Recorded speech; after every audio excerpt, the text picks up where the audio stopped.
Hello and welcome to episode 50. Episode 50. That feels good. And we're live for the first time. Well, not the first time ever, but kind of for the podcast, right?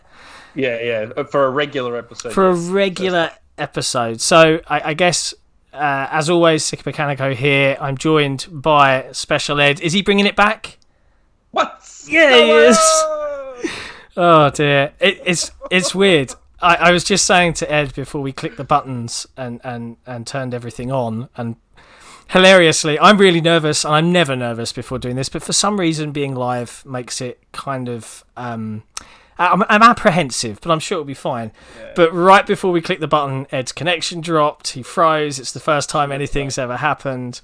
Yeah. So, and we've got no safety net tonight. Normally we've got backup recordings and audio separation recordings, but tonight... we're just flying by the seat of our pants, proverbial pants. You can see from the glorious stream setup around us that Predrag has worked his magic, as always, for the XboxEra crew. Really good. Yeah, so, wow, 50 episodes, man. 50 episodes. Yeah, 50 episodes. I mean, would have been 100 if it was weekly, but weekly wasn't really an option early days. No. Even now, I'd argue it's a little bit of a struggle, but well, we've made that commitment now. So it's happened. I haven't actually told my wife that it's weekly yet. I'll cross that bridge when it comes to it, but she's fine. She's fine. JH sitting That's up. A bold strategy, Cotton. Yeah. Let's see how it plays out. JH is sitting up at 3 a.m. for you guys. Well, we appreciate it.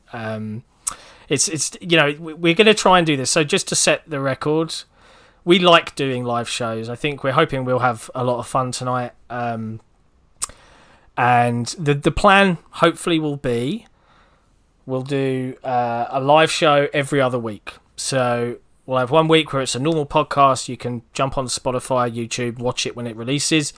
Every other week, we'll do something like this. And hopefully as we get used to this format, we'll do guests, etc., etc. I see we've got our first super chat. So look, we're used to this. Well, no, it's actually the second super chat. It's actually 50. The second. Blast the bass, just like I know. Just doing that with the notes. Good Lord. Thank you very much. Happy 50th, friends. You guys are the best. P.S. Please tell Synth to unfraud me. You're going to need to up that figure to get that message. I'll take care of it. But, there was another super chat, I think, earlier. There was. It was right before we even were live, like 5 hours ago. Before we were even live. And it was from Hollow. I think it was from Hollow, if I recall correctly. And he said, hi person in the left box, hi person in the right box. Problem is, we're up and down. Yeah, you weren't expecting that. We saw that and quickly edited the format. Yeah. It's good. So... And now, I'm going to have to say something for the people that listen on Spotify when this episode drops. A pre-warning, it will feel a little different. And one of the reasons that we tried not to do this too much is a lot of people don't watch on YouTube, believe it or not. Because it's the 50th episode, I'm going to occasionally drop some facts. Right, and this is a cool fact. XboxEra, the podcast, the mainline podcast. You had me at Halo's. Got some catching up to do, but they're working on it. We are listened to in over 75 countries worldwide, and the majority of the plays, believe it or not, are on audio services like Spotify, iTunes, or the other ones.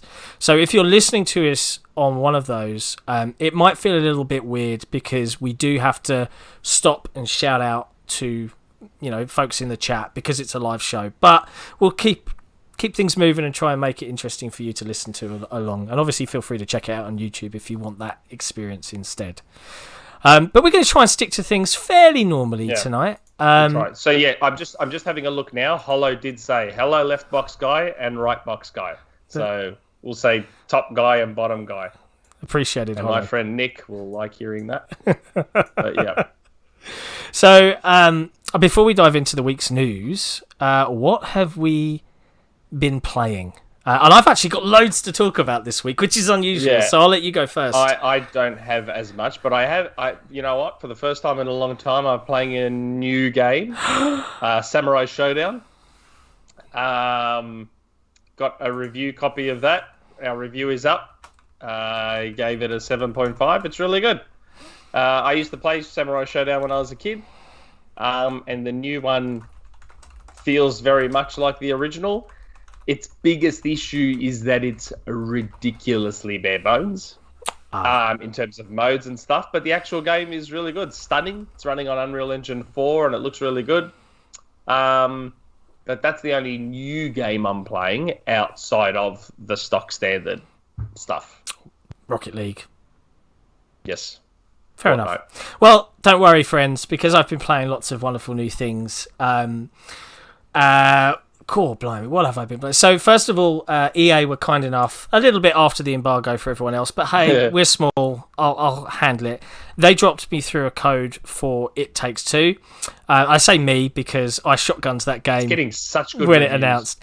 I absolutely love it. All right, but buckle up. I'm going to tell you a little story right now. So, you might have seen my tweet that said, for a game about marriage and partnership and love, I spoke to my wife about this game. I said, hey, this was way before I got the code or anything like that. I said, hey, I've seen this game. I know you're not into video games, but it's all about, marriage and working through trouble. And it's a co-op game. It might be fun for us to play over a few nights. What do you think? And she committed 4 or 5 months ago, but, it wasn't really spoken about. And obviously I got the code, pulled her in. It was my plan to do a review of the game. But if I'm honest, I think we'll probably defer to another team member to get a proper review of the game as played by gamers. And I'll probably do some separate piece of writing on what it's like to play that game with someone who doesn't play games. Because, ladies and gentlemen, it ain't fun doing that. And I love my wife. No. Okay, I was about to say, I thought it might have been a more interesting perspective to say, hey, I'm a gamer and I played it with a complete non-gamer. Well, here's how it went. That's how I'm going to write it, right? And I am going to see this through, but I'll do some clips on it at some point in the near future. But I spent 27 minutes watching my wife fall down a hole over and over and over. And there has been suggestions that I stream this on this channel, like Sikamikanico and Mrs. Mechanico play It Takes Two, but I don't know if folks could handle her. And she goes, she's not from Essex, which is where I'm from, but she goes deep Essex. There's lots of F-bombs being dropped. She starts like smashing the pads. She's got a lot of rage. It's hilarious. But yeah, it's going to take me a long time to get through this game. So we'll see if we can get something out on the XboxEra channel before that. But one game I did manage to defer and play through and no life pretty quickly as soon as its shadow dropped onto Game Pass was Genesis Noir. And I'm not sure... Yeah, I saw that review. Man, it's got a few bugs. So I would suggest to folks to maybe just, unless you cannot hold, just wait a minute for a patch, because there are a few hiccups in terms of it. The game doesn't count a chapter as closed. It makes you replay it and replay it and replay it. But an experience. It was trippy. It's the premise of the game is it's about the creation of the universe, but it's told through the lens of like this stenciled, stylized, jazz fused kind of... I don't even really know how to describe it. Like, it's a point-and-click adventure in that you can interact with stuff, but every bit is different. And you go through the creation of the universe, which is where the gun goes off, right through to the end, or the theoretical end. And it is fascinating and educational and clever and just a beautiful piece of game design. It's on Game Pass? It's on Game Pass. It's 4 or 5 hours long. You have to play it. Honestly, it's really good. I loved it. Absolutely loved it. Okay. But yeah, so that's what I've played. So it's nice to have actually been playing some games this week. Yeah, for sure. Now, the other thing that we got to see this week, aside from me playing lots of games, we got to see loads of games because Microsoft and Twitch partnered and did their ID at Xbox showcase. How did you watch a lot of it? No, because it started while I was still asleep. I caught the tail. I thought it was starting at like 5 a.m. Australian time, and it turns out it started at like 3 or 4 a.m. Australian time. I've done a recap. It was all right. It was long. 4 hours or so. Really long. Yeah. But it was pretty good. There were some good games. I mean, I still feel like the best games from that show were the games we already knew about and have been anticipating. Yeah, like, there were the a Ascent. Few. Yeah, the Ascent continues to still look great. Stunning. Yeah. It does look really good. There was a couple that caught my eye though. I think the Plague Mask Doctor one, Loot River. That one looked really uniquely interesting in that it's combat, but when you're on the river, you've got all these puzzles to solve where you're moving. Tetris. Almost look like Tetris. Yeah. I mean, yeah, okay, I'm here for it. That looks good. But for me, 12 minutes is the game that I am really eagerly anticipating. Lots of people. 12 minutes. Yeah. 12 minutes. Yeah. Willem Dafoe. Daisy Ridley. James McAvoy. Ridley, Jack Black. No, although I'd love to see that version of 12 minutes. James McAvoy. Oh, James McAvoy. God, the audio must have gone funny on my end. I swear I heard Jack Black. I'm like, what? Just doing all these eyebrow things in the way that he does. But it's interesting, right? Like, if you rewound back to that sort of 2013, 2014 period, it's 2013 reversed. It really feels like it over and over and over. Yeah, it is. It's so outside of everything except actually I was going to say outside of everything except for sales, but even back then, as horrible as the Xbox One's launch was, its first 2 months or so on sale were actually quite good. Like, it sold okay at the start. Yeah, that was all the diehards. Yeah, that's right. The hardcore jumped in that first month or two, and then it just cratered, just straight down. It was rough. But outside of that, yeah, it's all just the reverse. It's nice. It's nice. Yeah. I'm quite enjoying it. Just the parallels of it more than anything else. It's amusing to see. I saw an interesting video on that subject from I think he writes for Forbes. Is it Paul Tassi? Paul Tassi. Yeah, Paul Tassi. I don't know if anyone in the chat saw this. He definitely has a preference for PlayStation. Which is why that video was interesting to watch, right? Because he was talking himself through it, and he was like, "Why am I still doing this?" Well, yeah, like here's the thing. You know how like everyone makes fun of me, right? But all the time. I keep saying games are lower on the list of things that are important to me. I like the ecosystem side of things. I like the OS side of things. I like the convenience. Those are the things that have always mattered to me. So from that perspective, the Xbox is great.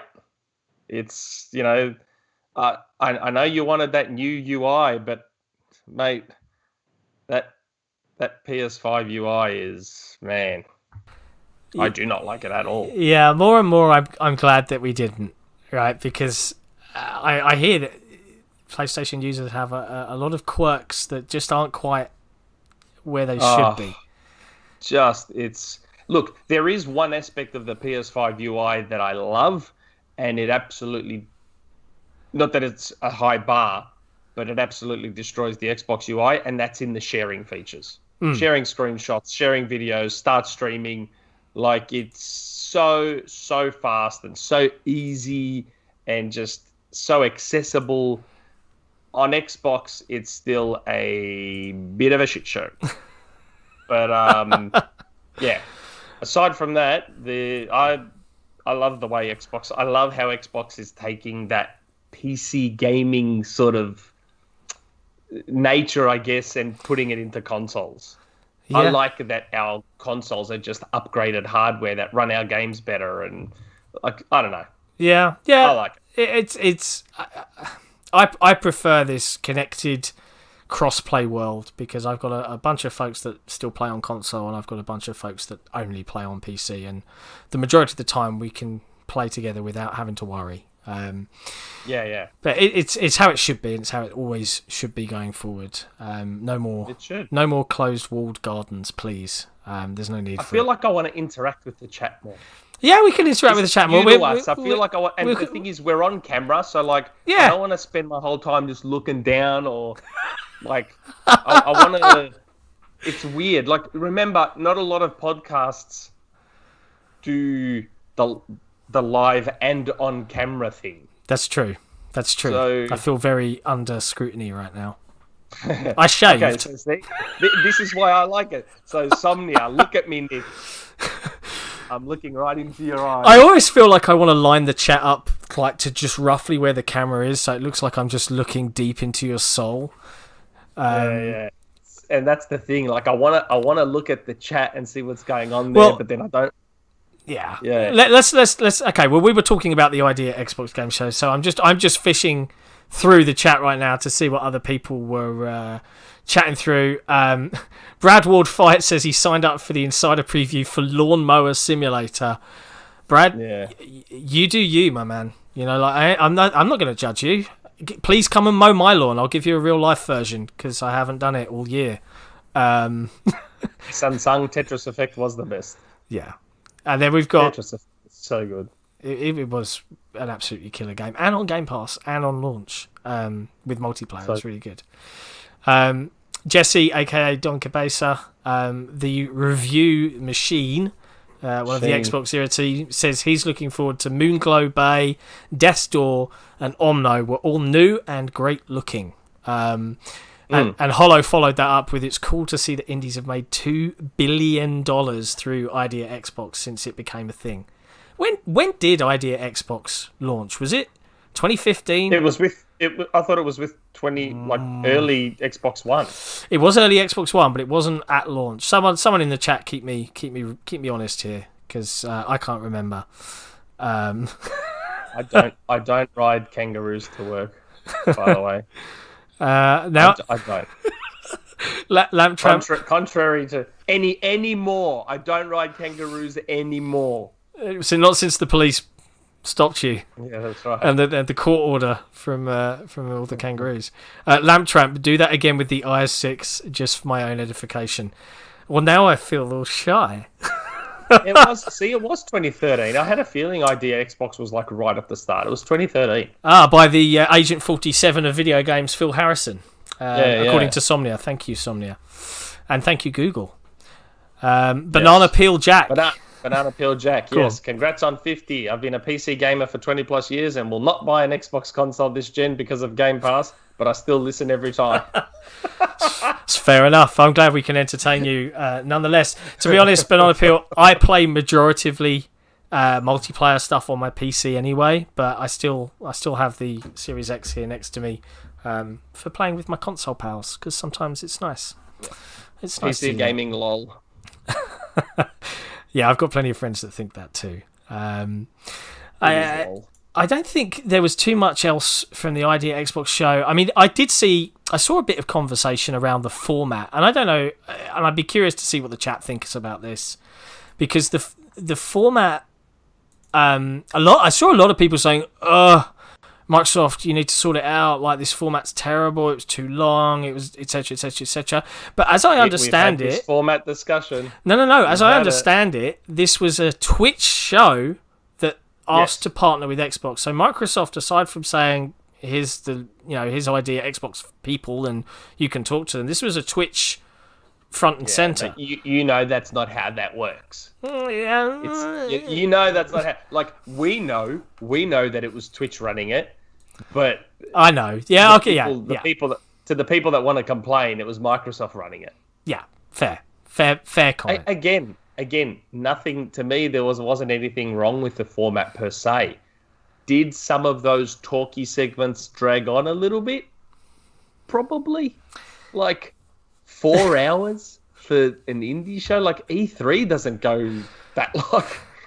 Well, I think it's a good thing in some ways because I think indie games, you'll often get what I call the indie darlings, right? And we've already kind of done that on this stream, right? We've gone, aside from the big ones we already knew about, and there was plenty there that was cool. I mean, not everything ticks my personal preference, but we know about the big ones, and the big ones often get all the limelight.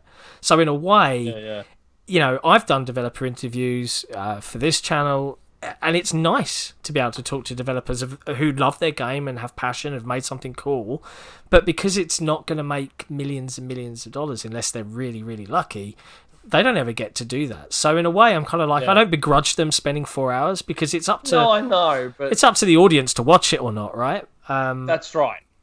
But, yeah, I don't know. Yeah. Dunker Bessa, buy yourself something nice on me. Yeah, thanks, Titus. I'm surprised you didn't say keep your filthy money again. Thank you, Jesse. Filthy animal. Thank you, Jesse. That won't even get me a coffee down here, mate. Come on. It's just like a penny down the back of your sofa in terms. Once it's been. Our coffees are like $4 or $5 here, but we have good coffee down here. You do have good coffee. I hear this a lot. Coffee. Big M iced coffee, but. Big M iced coffee, man. We'll talk about him later. Bless him. Okay, so the other thing I wanted to talk about was the Halo Infinite update. Did you see all the cool audio stuff? I know there was an update, and it was based around audio. Yeah, and to be honest, for a really deep dive into this, I would thoroughly recommend going to watch the You Had Me at Halo podcast. I think the guys did... I think pretty much as the blog post came out, they kind of went through it live and chatted through all the different aspects and a bunch of other stuff in there as well. But the one segment that I saw that really cracks me up was the piano destruction. I don't know if you saw this. It started off, they like microphone on a piano and they're like recording the strings, doing all of their thing, and then like as the clip progresses, they're just like smashing it with a hammer, like and recording all of the broken, splintering wood sounds. I like the pug. I like the pug that's making the grunt sounds. Well, is it a grunt? Because we did hear one little audio clip that sounded. I just assumed it was a pug. It sounded a pug, a grunt, a flood, a pug, a grunt. We're not sure. I don't see. People are saying, I listened to that clip. Everyone's talking about how they heard the flood. I did not hear the flood in that clip. I listened to it. I did not. I think people want to hear the flood. I'm not saying the flood's... I don't know if the flood is in bloody Halo Infinite one way or the other.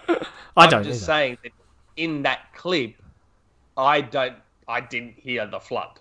Yeah. That's all I'm saying. Well, they released a clip that was very flood-like. If I randomly smile or laugh, it's because I'm seeing stuff in the chat. Well, I've got to do this, right? I've got, keep the change, you filthy animal. Keep the change.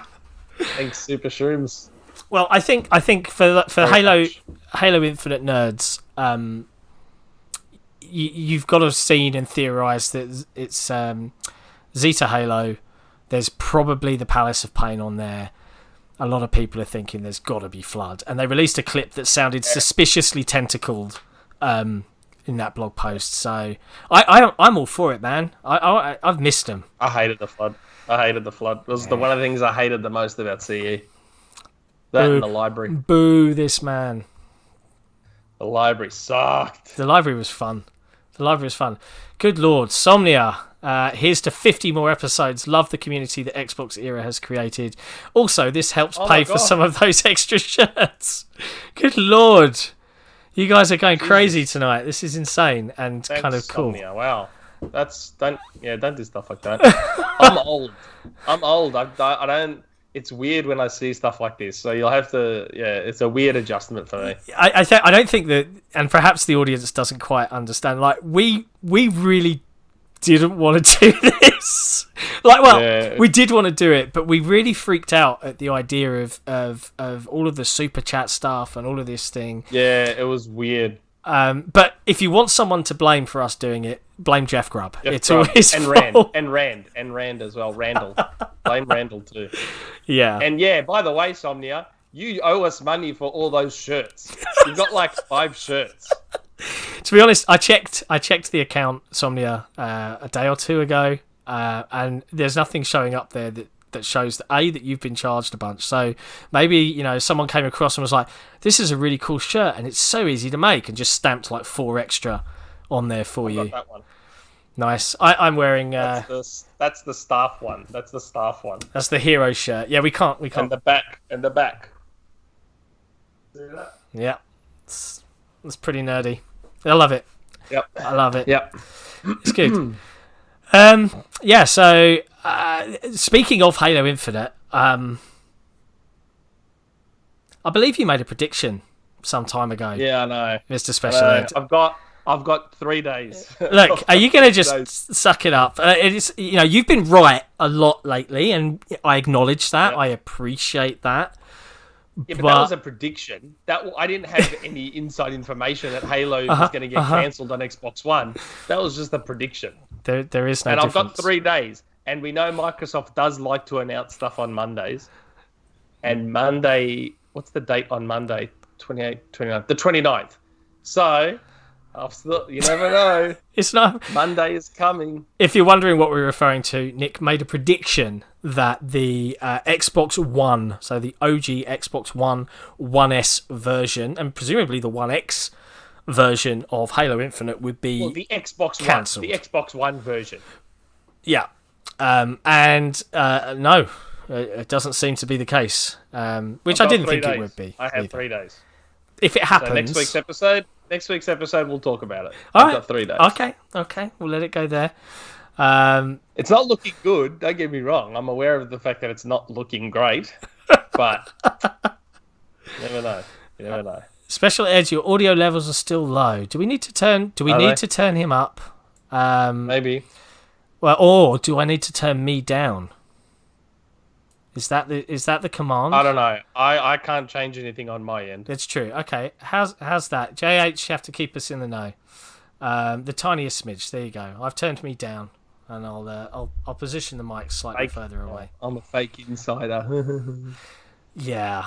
I mean, do you want to comment on the joke that is the fake insider, the pretender? Do you care about the drama? I mean, do you want to talk about it? It's up to you. We're live. Would a fake insider beat IGN to their news story by 7 hours? I don't know. Would a fake insider know the PS Plus games in advance? I don't know. Yeah. But yeah. Look, I've said this many times. I'm very old, and I forget stuff. So I have like this OneNote. I've got a OneNote tab. That's for all, the stuff that I get told and that I leak and whatever. And I mean, look, I can just start reading it all out, even the wrong stuff. I've even got some of my wrong stuff in there. Like, I think we spoke about it. A Cowboy Swindon. Got to go to bed now, unfortunately. I will catch up on this tomorrow. Here's to the next 50 episodes. That's Harmonica. That's Harmonica, that's a cowboy Harmonica. In Sweden. Thank you, Harmy. Much love, my brother. I'll see you later. Yeah. But like, for example, I said that I got that DM in April saying Halo was going to be delayed. Completely forgot about it like a senile old man. And then in July on an episode of the podcast, I was like, no chance Halo's getting delayed. Absolutely no chance. Like, look, you're never going to get... and I mean, that's my fault for forgetting, obviously. Like, technically I had been told, but I just completely forgot. Yeah. But in the end, no one's going to be 100%, unfortunately. But I think I do okay for myself. To quote the fakest insider of all, things change. Things change. So things change. On that then you got to head off to Alaska for a bit. Yeah. We spoke a little bit earlier on about 2013 reversed and how Microsoft is changing things, and the other really big bombshell kind of dropped in 2 parts this week. First was that Microsoft and others were in talks to acquire Discord. And then the Wall Street Journal, I think, reported Friday that Microsoft were in exclusive talks to purchase Discord. Yeah. Pretty exciting if you're a Discord user and an Xbox fan. Oh, this mate. forget Sega, forget Bethesda. This is the one I'm most excited about. Discord is the one I'm excited about. Thanks, Christopher, by the way. Congratulations on your 50th episode. Yeah, that's my brother. Oh, thanks, Chris. It is the most exciting thing. Absolutely. This Discord for me is like, I'm pumped for this one. And it's funny, someone on, like, I woke up and was tagged on the forum. A couple of forum users had remembered that I had mentioned something about Xbox and Discord a while back. Yeah, fake insider again. So I did find my post. I'd heard a little while back that there was something going on between Xbox and Discord, but that was like the extent of the detail I had been given. Something going on. No acquisitions, no integration. For me, the best part now is I just want like full on, balls deep Discord integration in Xbox. Naturally, the assumption is that Nitro will become part of Game Pass Ultimate. Yep, 100%. Naturally. Here's, prediction. There's no info here. This is another prediction. Okay.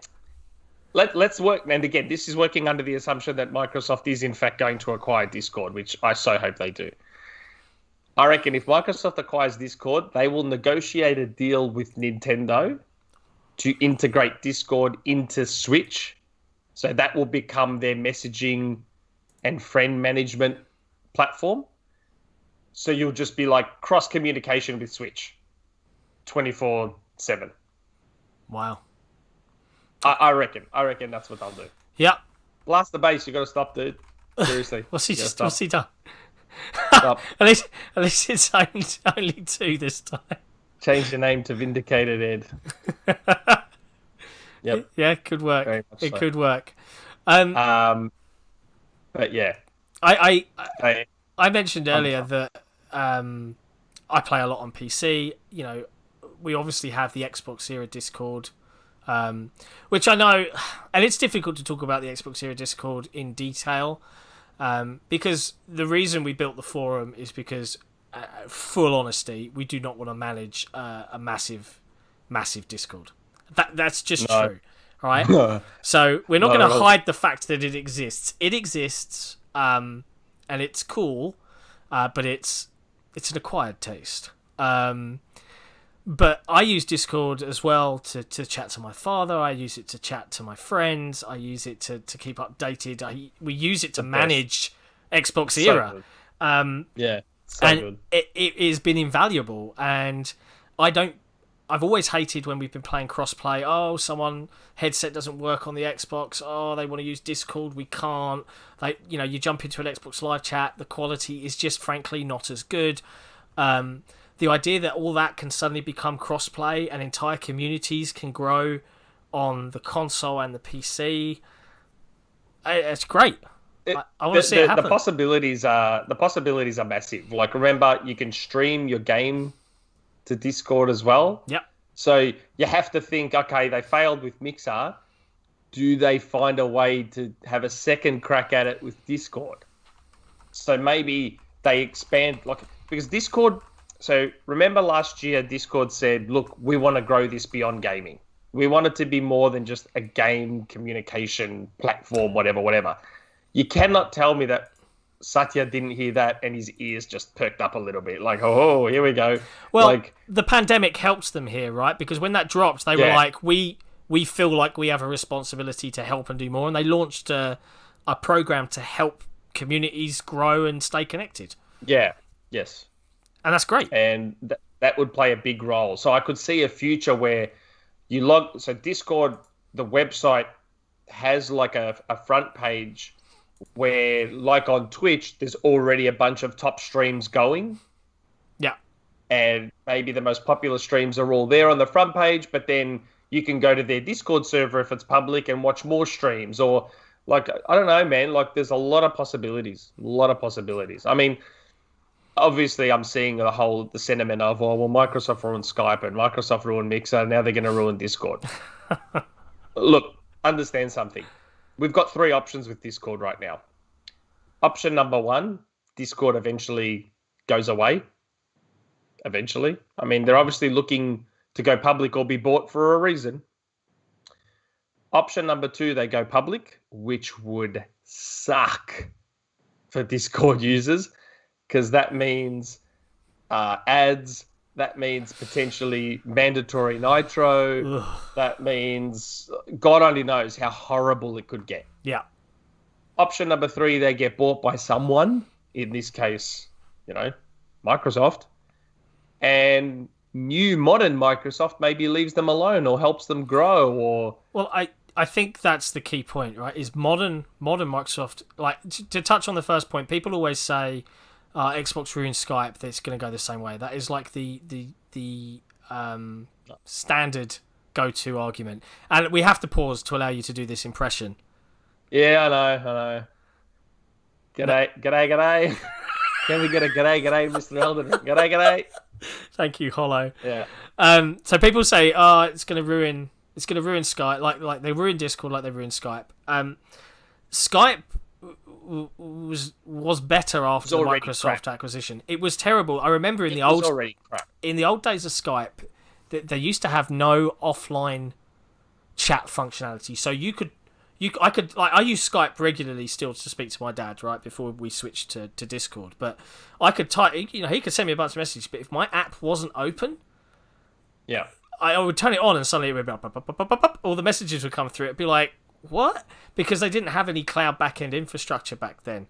Microsoft put all that in, but I'd still say today it's okay for voice. We're using this right now. We're using Skype to do this video podcast because it's the only application we found that will allow us to grab the media streams of our cameras and put them into OBS and fiddle around with them. But their chat functionality is terrible, and that's where Discord just absolutely hasn't beat. But the other point about Microsoft ruining Discord, if they were to make a successful acquisition, they learned with Mojang that if we leave this alone and just help them do the bigger things that they couldn't do on their own, and keep the culture the same and nurture what they're good at, they'll pay for themselves. And I think they're doing that with all the studios they've acquired thus far. They're doing that with Bethesda in terms of leaving them to just run as Bethesda. Why not the same with Discord? But it's another misconception. Like Mixer, they didn't ruin Mixer. No. Like Beam, when they bought Beam was nothing. Beam was just this little upstart that barely anyone knew about. They did their best to turn Mixer into something successful. It's not like they wrecked it and destroyed it and ruined it. They did try. It just, they made some mistakes and it didn't work out. Discord's already the number one platform in its space. Yeah, 100%. So they're already taking over something at the top. So they either leave it alone and pump money into it or try and help them with their growing ambition. Like, I just... Stop thinking of Microsoft as the same Microsoft that used to just freaking buy everything and run it into the ground. That's not how they are anymore. I can't remember who wrote the article, but it's got the really famous headline of "This is not your father's Microsoft," and they're not the same. It's so true. I mean, they're not perfect, but they're not the same company they were. Well, and I think your point about it being the only platform of its kind that's right up there. Microsoft have got plenty of business and enterprise-facing companies. LinkedIn was a big one that they did. But they have got, apart from Xbox, they've got very little consumer-facing, like trendy brands and all that sort of thing. Discord would be a massive boon for their conception publicly. I mean, and you saw when they acquired GitHub, there was a big fear. GitHub, especially as it was full of developers who knew how old Microsoft used to operate, were screaming... Yeah, that's how Microsoft secretly leaked the PS5 specs, by buying GitHub. But you saw developers on GitHub screaming blue murder, and then, what was that, a year or two ago now, and, actually everything's fine. Everyone's forgotten about it. Because they haven't fiddled with it. Look at LinkedIn. It's grown exponentially. LinkedIn was the last massive social platform they bought. LinkedIn's doing better than ever. Yeah. It's interesting. So I think those that are scared that Discord will be ruined, I'm not too concerned. Just relax. Yeah, it's going to be okay. It's going to be okay. Just calm down. It's okay. Speaking of ruining things, Microsoft have killed Xbox Live. The branding. Yeah, I was segueing as best I can, man. Come on, I'm doing this live. The branding is gone, which I don't know. I like. It's funny. I was listening to another podcast that made a good point because I wasn't on board with this whole live thing. I think Xbox Live as a name is very iconic, and in my mind, it still stood for you're live, you're online. Yeah. But then someone on another podcast said, live doesn't mean what it meant back then, 20 years ago.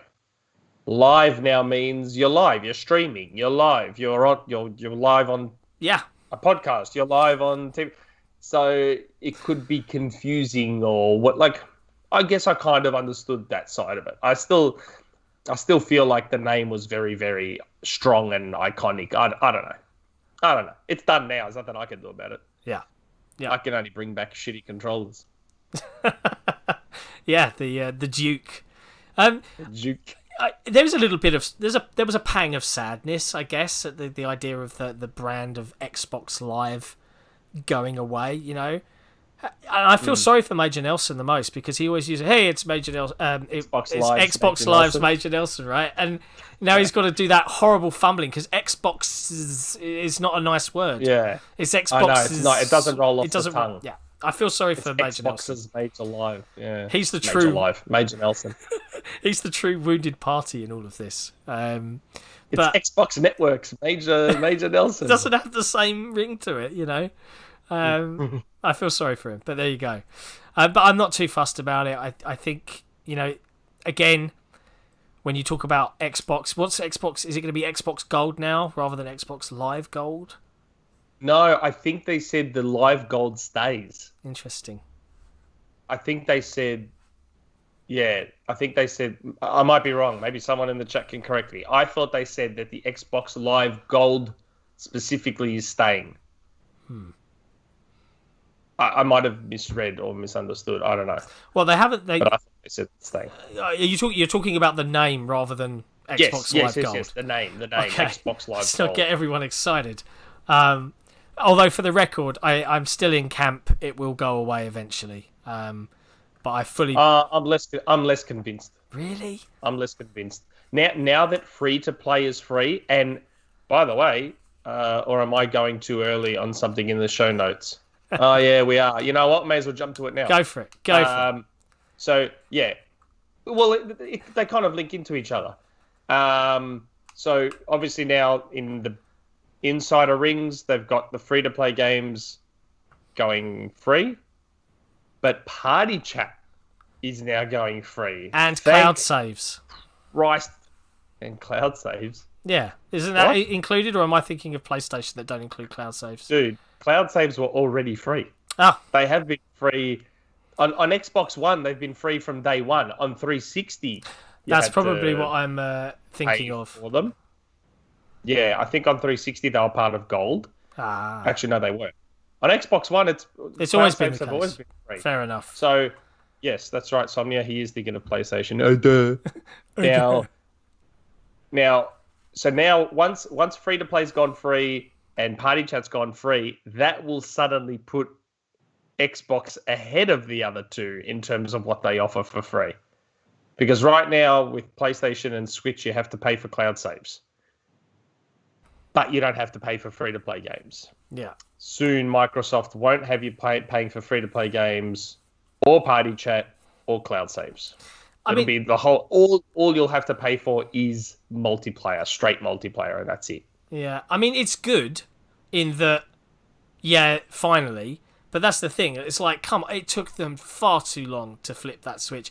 And I will never understand why that wasn't the first question in every interview with any Microsoft exec about why that disparity existed. I can probably give you the answer to that question. Shoot. My guess is when a major exec goes on a podcast or a show or whatever, especially if it's Phil. Yeah.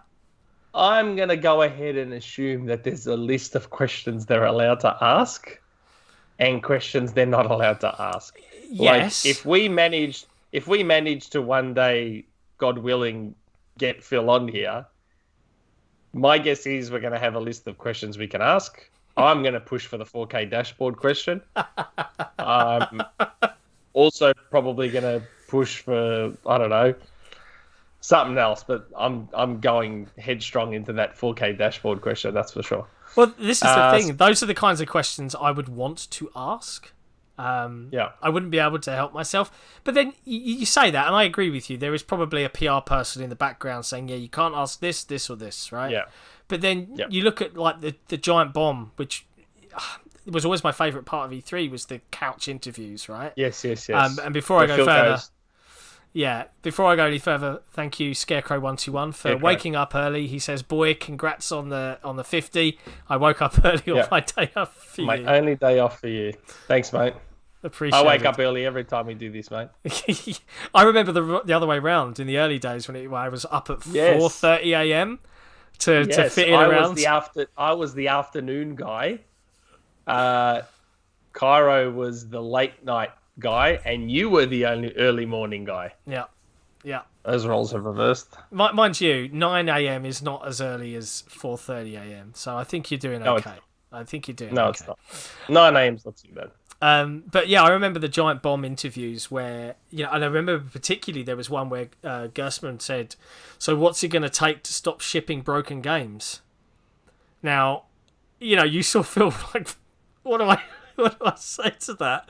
It was quite a funny gif, but yeah, I don't know. I hope that isn't the case, and that, because I think Phil's pretty candid.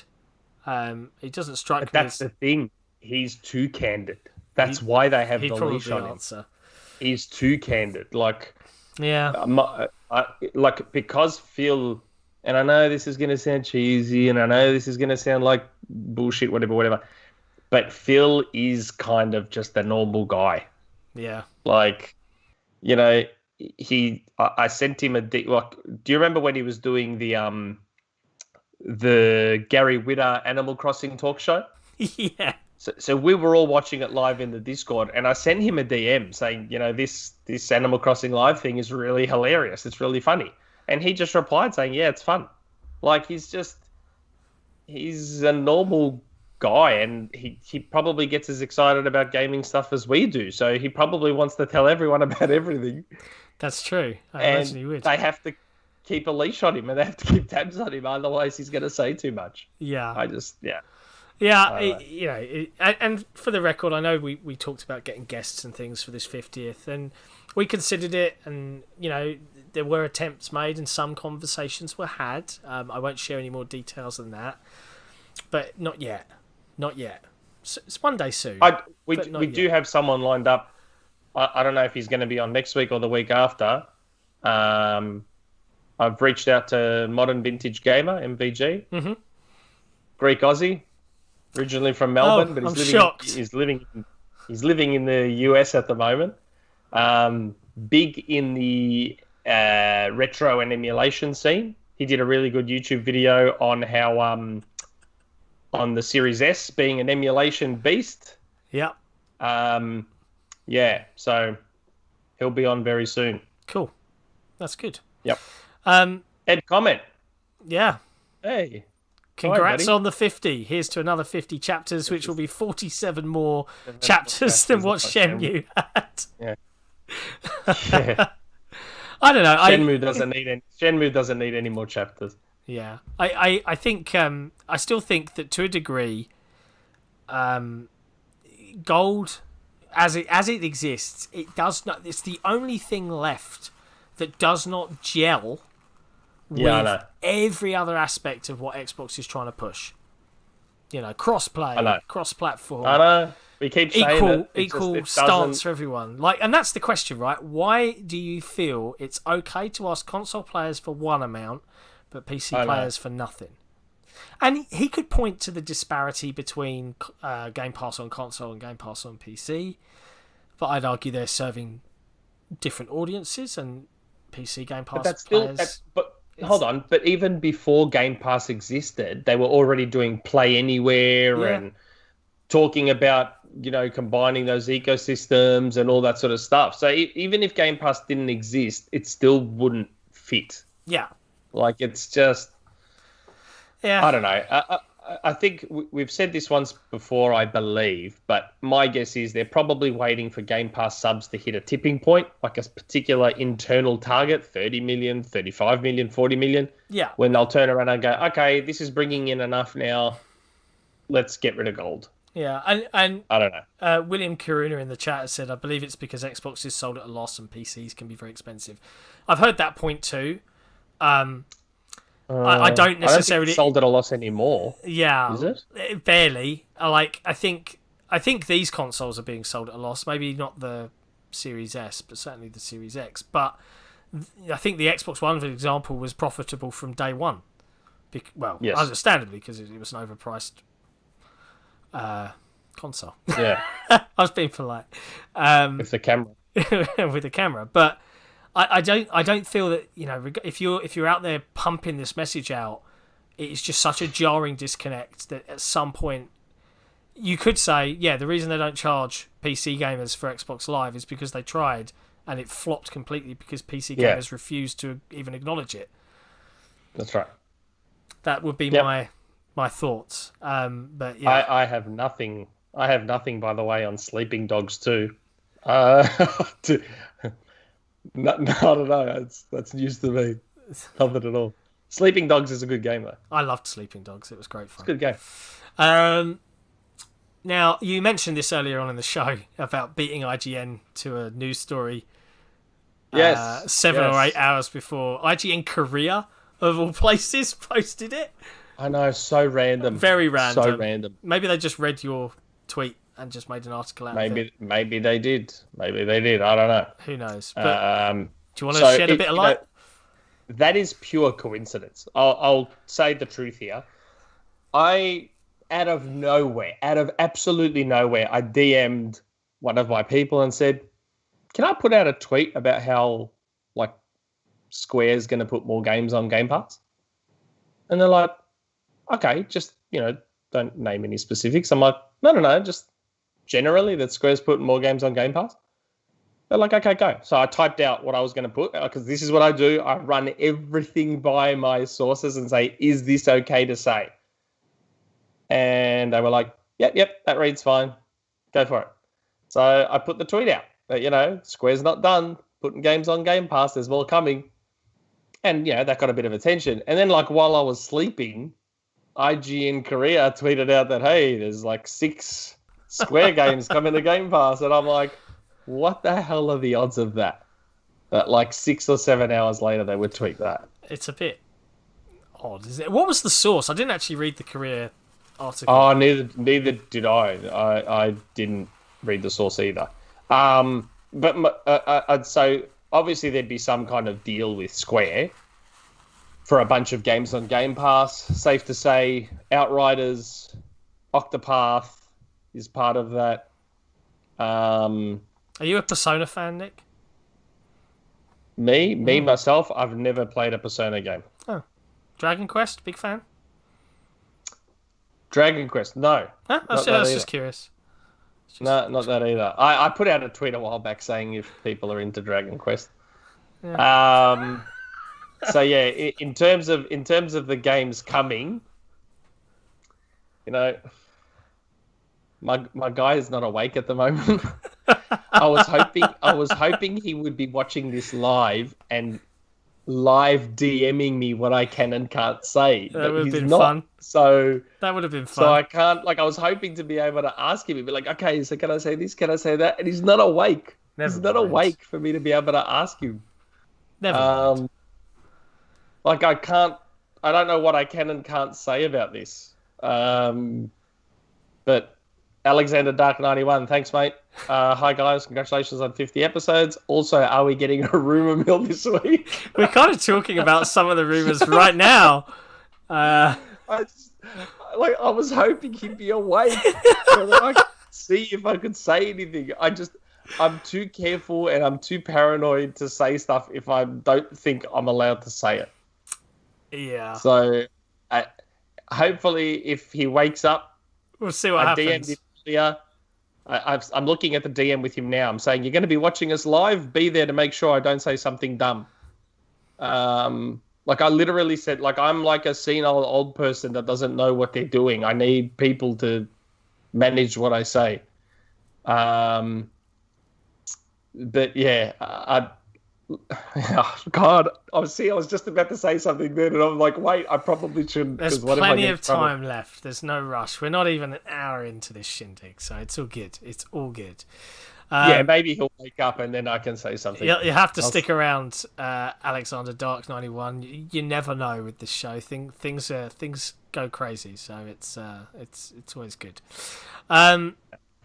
Well, so we've talked about gold, we've talked about the Discord, we've talked about all sorts of things. I think very quickly, before we dive into our patrons, because we do like to thank those wonderful, wonderful people. I wanted to take a minute and just talk about 50 episodes, right? It's a small number, but it feels really huge. Like if we added up all the hours, I think it's like 200. Yeah, plus. I was about to say it's only 50 episodes, but we do it fortnightly, so we've been doing it for over a year and a half. Yeah. I know that the number 50 in isolation isn't, I still think in my head, cool. Every time I hear 50, I think of, I don't know if anyone watching us right now or yourself, John, if you've seen Along Came Polly. Yes. You've seen Along Came Polly? Yeah. And that moment where Jennifer Aniston goes, yeah, 50. I was about to say, whenever you think of 50, you start thinking about your next birthday, but No. I'm still 10 years away from that one. My God.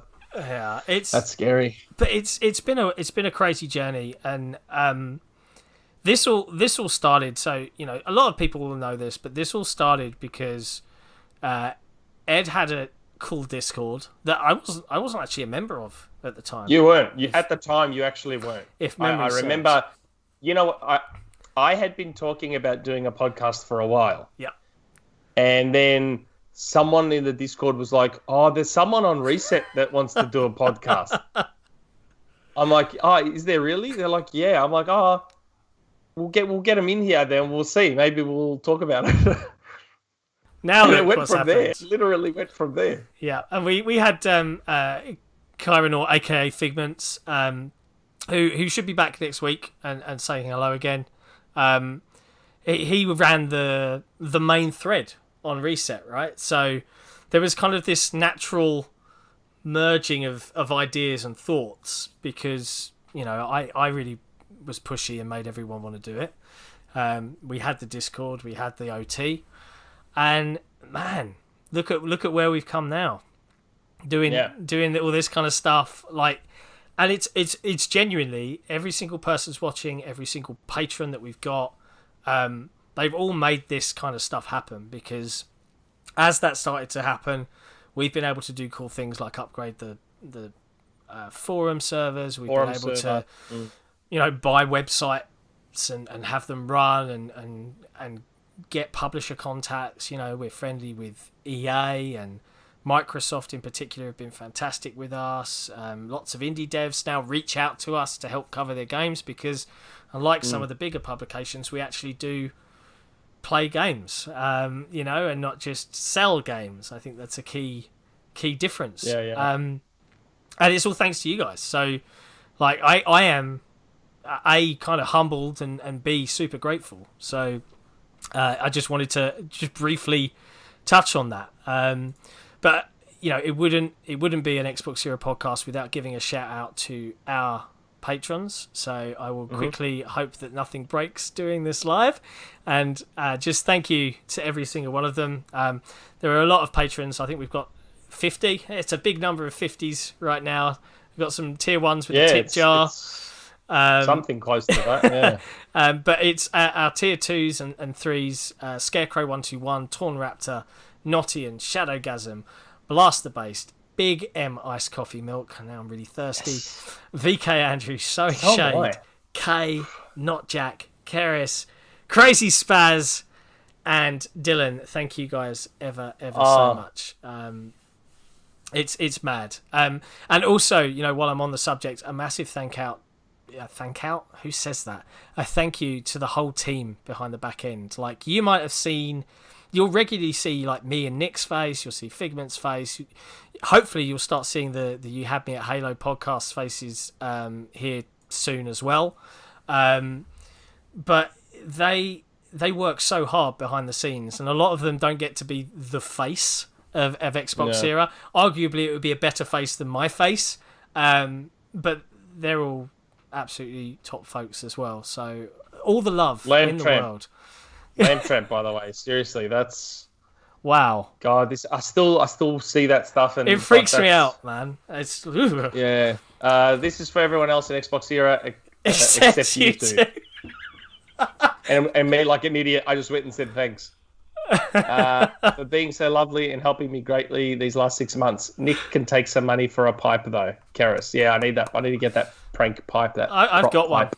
I've got one. It's fine. Have you? Yeah, it's here. I'll borrow. You know what I'll do? I'll borrow. I think my dad probably has a spare vape. Yeah. I'll just take one of his vapes. It's nice. You'll enjoy it. Here I am pushing drugs. I'm not going to use it. It's going to be there empty. Smoking is disgusting. Oh, dear. Smoking is disgusting. Hey, I don't smoke. Whatever. Same shit, different smell. No, there's no nicotine in this. It's completely different. But yeah, so with that, we're going to dive into a regular segment on the XboxEra podcast, which is community questions. Yes. Now, if you're a patron with XboxEra, you get your questions asked, guaranteed, every podcast, no matter what. Even if they're 3 pages long, we'll take them on. Yeah. Naming no names. So I'll shut up. And Nick, do you want to take us through the Patreon questions? We'll go from there. Don Cabeza, why is Xbox so terrible and everything dumb? Why is Xbox so terrible at everything and dumb? And then he's got old man yelling at clouds. Yeah, I don't know. Xbox never learns. I am actually thinking they might have learnt this year. I know that's a little bit. They when the people started going crazy about the indie showcase and hype, they came out and were like, no hype. You know, they've really dampened it down. They really wrecked the hype with no Tunic. Yeah, well, Man. Yeah, it's sad. They're saving it for E3, bro. That's what you got to think to yourself. And no Hades, as it turned out, either. Because they had Hades in the image. Like, come on. Hades is coming. We already said it. And those things don't happen by accident. Like, Phil didn't say, Control's coming to Game Pass. See what I mean? That's why they have a leash on Phil. Because he'll just say stuff like that when he's not meant to. And then Control came to Game Pass. Fall Guys devs said that Fall Guys isn't going to come to Xbox. Fall Guys came to Xbox. Hades is coming to Xbox. It just wasn't at the ID at Xbox show. Yeah. It'll come.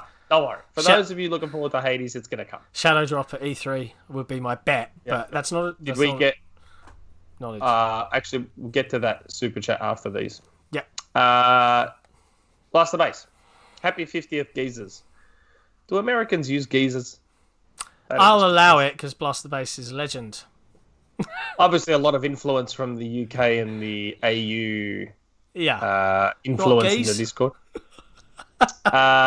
Will games continue to skip Xbox outside of exclusivity deals? I feel like the platform can no longer be ignored. We've had the discussion on this. Like, Xbox can continue to be ignored right now. A, because Xbox One doesn't matter in Japan. And B, we're at the start of a new generation. So there's no install bases for either of them, especially while you can't buy the consoles. So Xbox can continue to be ignored right now by Japanese devs. Here's the problem. Like, it's great that Phil is getting all these games on Xbox and on Game Pass and all that sort of stuff. The problem is it's a catch-22. Like, he's set a precedent now. Japanese devs will now be seeing what he's doing with Square, what he's doing with Sega. And he'll be seeing that. They'll be seeing that and going, oh, hold on, maybe if we just don't put our game on Xbox, they'll come at us with a bag of money to get it on Game Pass. Yeah. Like, it's just... I get your point. I get your point, and I don't disagree with it. But I do think, and we kind of touched on it earlier in the show, there is a tipping point happening, I feel, out there on message boards, on Twitter, on, you know, with people going, this is really good now. I can't ignore this now. You know, the console's great, the features are great, the convenience is great, and it could all just be anecdotal, right? It could have nothing to back it up, but it feels like it's just starting to tip public opinion a little bit, and it's good. Yeah, I think Yakuza's performance and how happy Sega were with it, Sega, how happy Sega. God, I've been saying Sega for 40 years. It's so weird to try and say it the other way. I think with how happy they were with Yakuza's performance, Sega is going to go like all in. They're going to go like absolutely all in. And that might inspire, like, so they've got this deal with Square now. If Square ends up super happy with everything, like I see a lot of people playing Octopath on my friends list. Phil was playing it too. So if Square turn around and go, oh wow, look how good everything is doing, and then Sega's like, oh wow, look how well everything is doing. All of a sudden, that might be what turns it. I don't know. Yeah. My worry is, I just worry that have they fallen into the trap of, let's not make a game for Xbox so that they'll give us Game Pass money. Now, that's my only worry. I think that's a fair concern, but I would also say that if they keep doing this, Game Pass becomes too big to ignore. And that is the real goal. Yeah, that's probably Blast the Base's point. Yeah. Yeah. But yeah, great question. And we'll pause for a moment and just acknowledge Bruno Costa. Now, for those that don't know Bruno Costa, he makes the most elaborate, intricate, detailed threads on the XboxEra forums that I have ever seen. And he actually inspired us to add a feature to our forums where we can award members on the forums for an outstanding achievement, like an outstanding OP or an outstanding thread. OT. So, Bruno, that we created that because your threads were so good. He says, congrats on the 50th. Thanks for creating this community. I've spent more time on the forums than I would like to admit. Nothing wrong with that. It's good. You've helped build it, man. So, that's okay. Props to you. Nothing wrong with that. Don't say that like it's a bad thing. And Hard Vlad Zero's piped up. Congrats. Yes, Hard Vlad. Yeah. Is it Hard Vlad? Should I be... Hard Vlad? That makes sense, right? Because it's Blade. I've never asked him. I assume it's Hard Vlad. Yeah. Hard Vlad Zero. Congrats on 50 it. episodes. Square needs to bring Saga Frontier to Xbox. Hope it's one of the 6 coming. See, I don't know if I can say what I know. God. I keep going to pull a Phil Spencer and just blurt stuff out, and I have to stop myself. Oh, look. Do I say this? I don't think I'll get in trouble for saying I know one of the games that's coming. Well, yeah, but it's whether you say the game. I'm not going to. Oh. But I do know. I definitely know one of the games that's coming. I know one, and it's a game that no one has guessed yet. Ooh, okay. I've seen so many guesses on the forums, on Twitter, on the Discord. No one has guessed this game. Interesting. That's all I'm gonna say. Interesting. I'm sorry if I wish you were awake. I'm sorry if I shouldn't have said that. Oh, Randall Thor's appeared in the chat. Has he? Yeah, I told him to earlier. Did he send all 1,200 of his viewers over? I doubt it. Where is he? He's in there. He's in there. People are like, oh, Rand's here. Hey, Rand. Thank you for popping in. Oh, yeah, there he is. Hey, Rand. Always a pleasure. Randall. That's his full name. Randall. What's the next Patreon question? Next Patreon question. I was in their chat earlier, and I was trying to recruit people over here. I saw that and was like, come over and not like this. Not like this, Ed. Rand's big enough. Rand doesn't need any more. He's big enough. Okay. Torn Raptor. Hi guys, outside of Psychonauts 2, what do you think Double Fine is up to? Also get Tim of Legend on the podcast. Oh yeah, that's a good idea. I would love or any Tim Xbox Schafer. developers you can find. You've had great guests so far, but I would love it if anyone from Xbox could join you. I mean, we did have Adam Green and we did have Charisma. They're both from Xbox. Also, do you believe Crackdown 4 is in development? Oh, I wish. I wish. Wait, there's been a lot of questions here. So Xbox guests, Crackdown 4. What do we think Double Fine's up to? My guess is that if Phil is letting them do whatever the hell they want to do, they'll be doing something wacky outside of Psychonauts 2. Do I think they'd be a good fit for Banjo? Yeah, probably. And I wish they'd do Banjo. The thing is, I think they're too quirky for Banjo.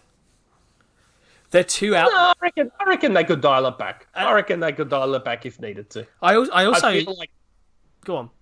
Sorry, I was going to say, I feel like Tim is the sort of person who would be in tune with what is required. Like, he'd be the sort of person that would go and play Banjo 1, play Banjo 2, maybe even play Nuts and Bolts and be like, okay, I know what I need to do now. And go make it. I personally think that Double Fine will do what they want to do. I don't think they'll have any interest in perhaps picking up anyone else's IP. I think they're finishing Psychonauts 2. Very close to it, as I understand it. They had a last final call for Fig backers to put their name in for the credits. And it was like, this is your last chance. Make sure you pipe up and give us what you want to be known as. I expect to see that later in the summer. I would imagine they've probably got some people prototyping some stuff. But I have no idea. But I would love to have Tim Schafer on the show because I've played his games, Monkey Island and all those sort of point-and-click adventure games. That was my bread and butter as a kid. I loved point-and-click adventure games. And he's a very funny guy. So I think it would be great. I used to play Police Quest and Space Quest. Yeah. Do you remember those? Yeah, big fan. Remember those? I look back at those games now because I used to play them as a kid, and I think I can't believe I played that stuff. Where you have to type everything out. Yeah, it was good. I can't believe I played that. I tell you what, my favourite point-and-click game series was, and this will offend people that will say that Monkey Island is the best one forever and ever. But my favourite two series. The first absolute favourite was Simon the Sorcerer. You can still get them in places today. And then they did the thing that all games do, which is they tried to go 3D, and it was terrible. It was actually called Simon the Sorcerer 3D.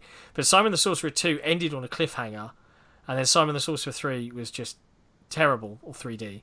But the other one was Discworld. The very first Discworld game was a point-and-click adventure. You played as Rincewind the Wizard, and you had the luggage that followed you around, and that's what you could dump all sorts of things into. And it was voiced by Graham Chapman from Monty Python. Okay. And it was I did not brilliant. play that one. I played Police Quest. I played Space Quest. I remember those two, the two Quest games. They were fun. I remember having fun with them as a kid and typing out all the different commands and trying to remember what would get you through. And God, thank you. So old. I thought it was Graham Chapman. Carius Lamptramp has corrected me in the chat. It's Eric Idle. My apologies. But yeah, they were great games. I loved them. Blade Runner as well, the Westwood Blade Runner point-and-click game, which is getting remastered and is coming out again, hopefully this year. I think it got delayed. That's another one that's an absolute stone-cold classic. So, Crackdown 4 is needed for world peace. I reckon Apache says Crackdown 4 is needed for world peace. I agree. And I think Sumo were hard done by there. Like, look, the odds of them actually doing a Crackdown 3 are obviously very, very low. Crackdown 4 are obviously very, very low. But maybe new Microsoft, maybe new Xbox might just settle on a team. Don't have your ambitions exceed your, I don't know, abilities, budget, willingness to, I don't know, do whatever it takes. Just keep a Crackdown 4 simple. Don't worry about multiplayer. Don't worry about, I mean, I don't know. I'm torn on that destruction thing, to be honest. Like, when they first showed that Crackdown 3 destruction demo, Yeah, the That one demo that we saw, the behind closed doors was one that we awesome saw. God, that was unbelievable. I'm like, if we get this in Crackdown 3, this is going to be one of the greatest things ever. it was such a letdown. And then it's, oh God, that destruction. Did you see it? Like, they were shooting, he shot a circle out of the wall and that piece of cement fell out. And yeah, it was, oh my God, it was amazing. It was incredible, right? But I get you, and don't worry, like, I loved Crackdown 1, I still think it's great. Crackdown 2, I liked all three of them. I was okay with, but it was very rushed. Crackdown 3, I didn't finish it, which is a sign that it no longer grabbed me. I think, unfortunately, I know this is going to break, 98 hearts right now, but I think Crackdown 3 was the end. I'm sorry. I don't think that franchise will get I will definitely be sliding into Phil's DMs for Crackdown 4. I will be sliding in those DMs like Titanfall 2 slide, like right in and just... Yeah, I don't know. I'll never give up hope. Also, Record 2. That one there's an argument for, I think, but yeah.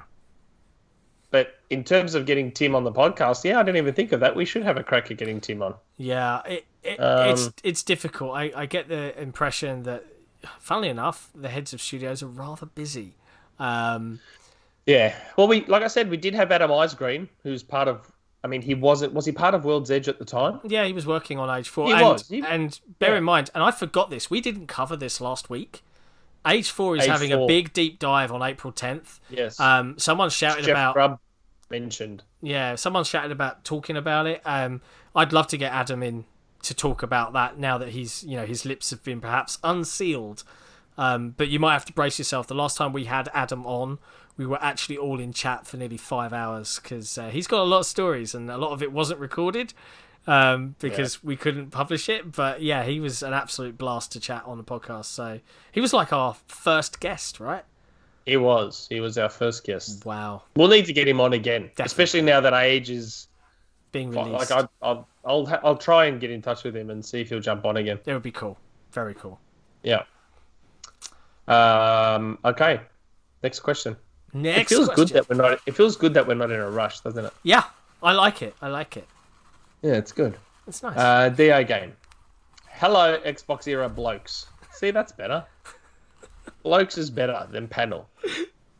I'm not a panel. Happy 50th. First of all, I'd like to preface this by saying last week they should look into acquisitions that should benefit Xbox outside of just game studios, and now they're looking into Discord, which means I should be a verified insider on Reset Era shortly. To be fair, he did say this, and we kind of glossed over. We were like, acquisitions. Based on their verification process, I don't see why not. Anyway, in all seriousness, we have talked a lot about the A word. Yeah. And now I think it is time to talk about the Bs. Microsoft, I almost read that as to talk about the BS. Microsoft used to have BioWare as a second party, and in some regards, they were the one that got away. They very much were. Them and Bungie. Now Microsoft owns Bethesda. Question is, which of these two WRPG juggernauts do you prefer? Personally, I have a far stronger connection to Bethesda, so it gets my pick. But I cannot deny how important BioWare is in the industry at large and on Xbox. But Bethesda made Skyrim, and Skyrim made my adolescence. Not too hard a pick for me. My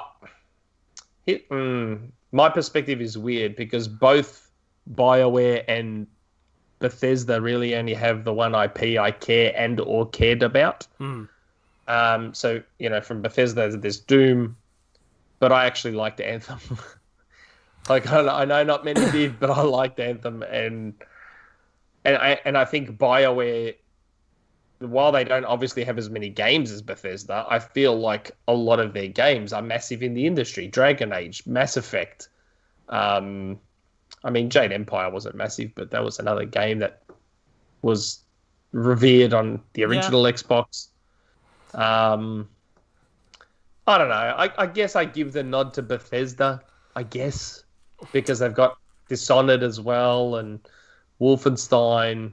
Yeah, I'll give that on to Bethesda for me. See, it's the other way around for me. I fully acknowledge that Bethesda make a lot of games that people really, really love, but I fall off of large, expansive, open world RPGs fairly easily. I just deflect them, and I get bored. And it's unfortunate, but it's true. I've never fully played through Skyrim. Or Fallout, or a Fallout, because and Fallout, I was like, it's first-person shooter-ish, but then it just wasn't, and but BioWare, as an OG Xbox fan, Knights of the Old Republic, Jade Empire, both games I really enjoyed, and then Mass Effect for me, for the whole 360 generation, it was probably my favourite trilogy. And even now, it's probably my favourite trilogy of games ever, even over Halo 1, 2 and 3, which is a big thing, because I would argue that I've played Halo 1, 2 and 3 a lot more. But there was something about the universe that was created with Mass Effect that was so... I loved playing through those stories, and it was the only time it had me fully hooked. And I remember going through the Omega Relay in Mass Effect 2 and, making my mum watch that cutscene because my parents they brought me up on sci-fi. And I was like, how cool is this? And I'm really looking forward to the remaster. I wish it was a little bit more of a... It feels a little bit like an up-resed re-release. There is some better texture work and stuff, but I don't think there's a native Series X version coming. It's just an unlocked frame rate. The Legendary Edition...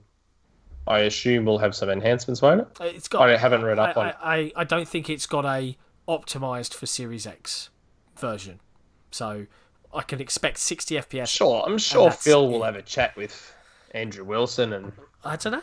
It's coming out in May. I don't think it's going. I don't think there's much going to happen. Easy going. I'm sure they'll work something out. Microsoft and EA. Unsung is making my my day. He's saying the Legendary Edition does say it's optimized for Series X, so. Thank you. That's cheered me up a bit. But I'm really looking forward to replaying them at amazing frame rates because I loved those games so much. And Mass Effect. I've only played the first one. Andromeda, I just bounced off it, man. It lost the spark for me that made it so good.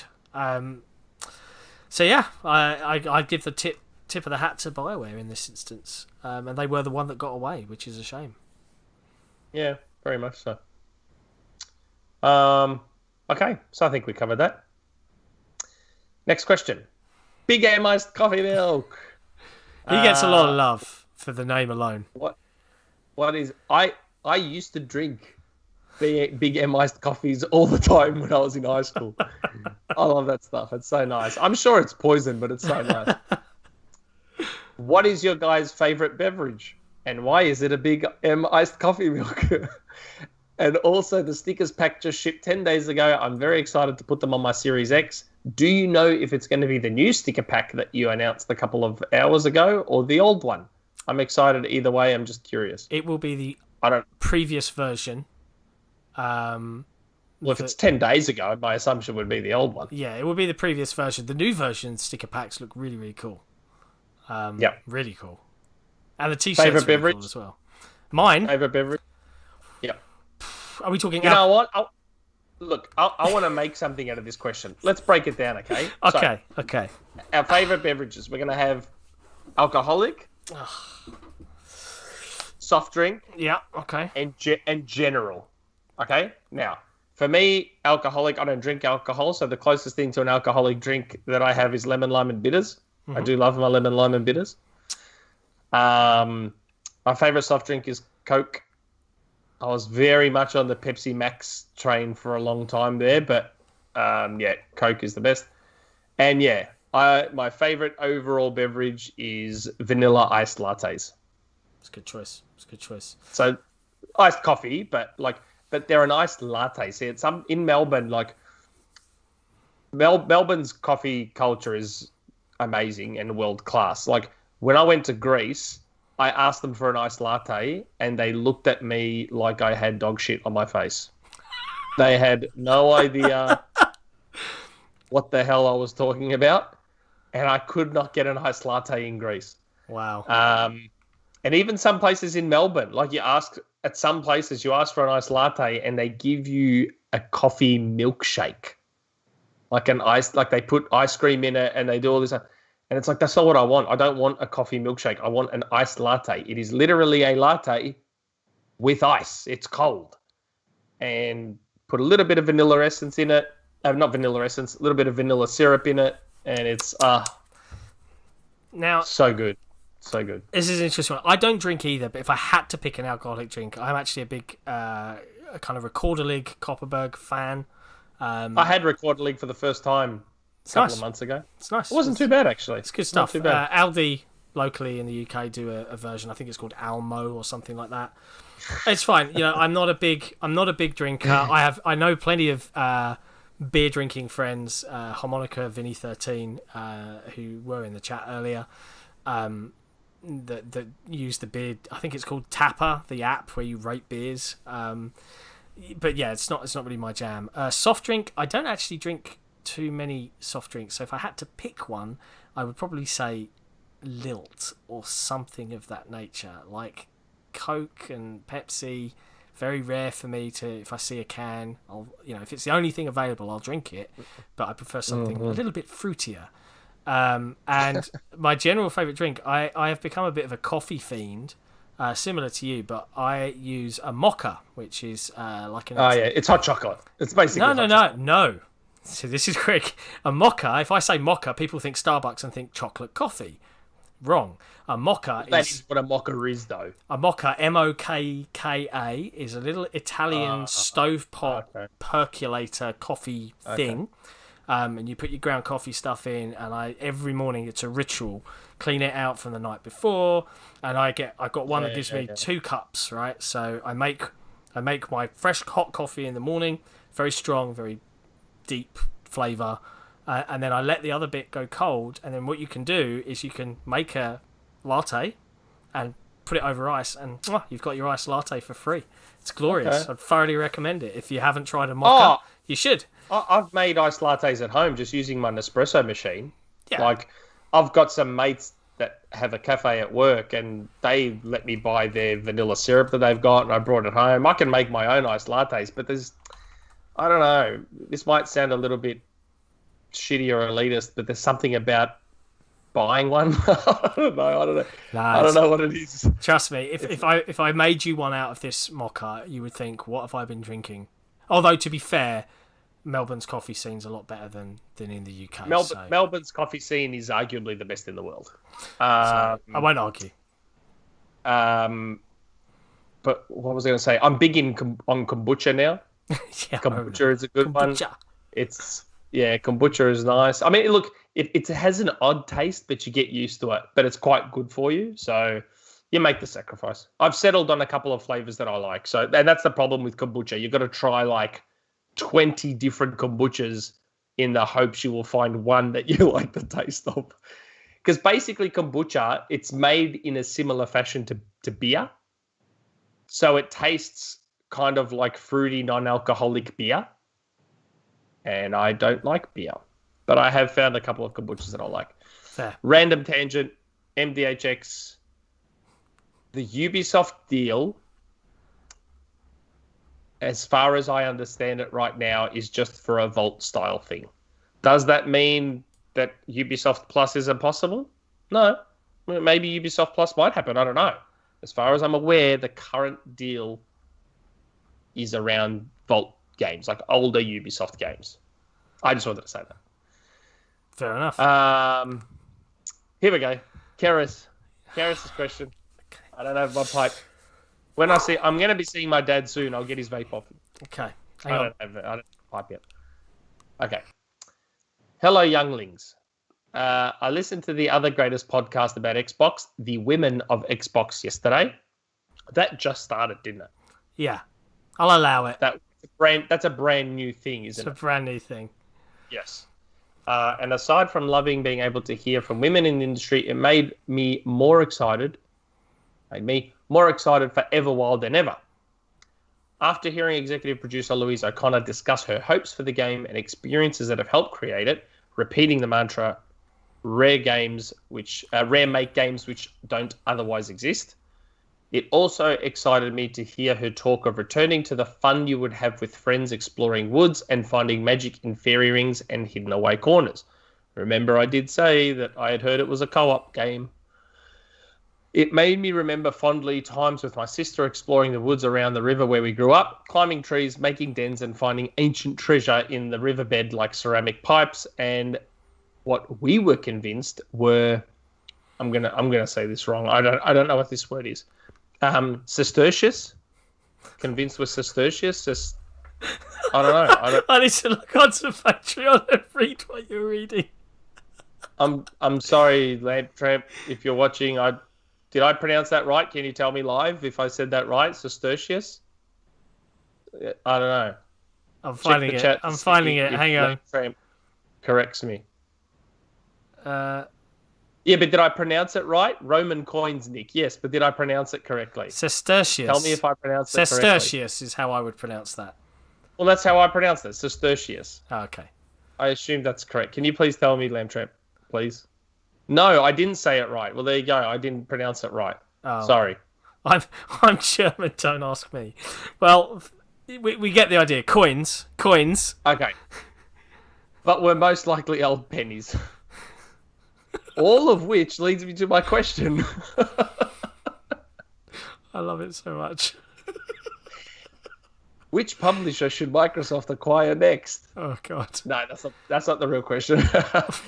Sorry. I mean, what magical experiences from your youth would you like to see made into games by a whimsical studio like Rare? Wow. Wow. You asked the best questions. It's true. You know what? Okay, here's the story. Someone is already making my magical experiences from my youth into a game. That game's Sifu.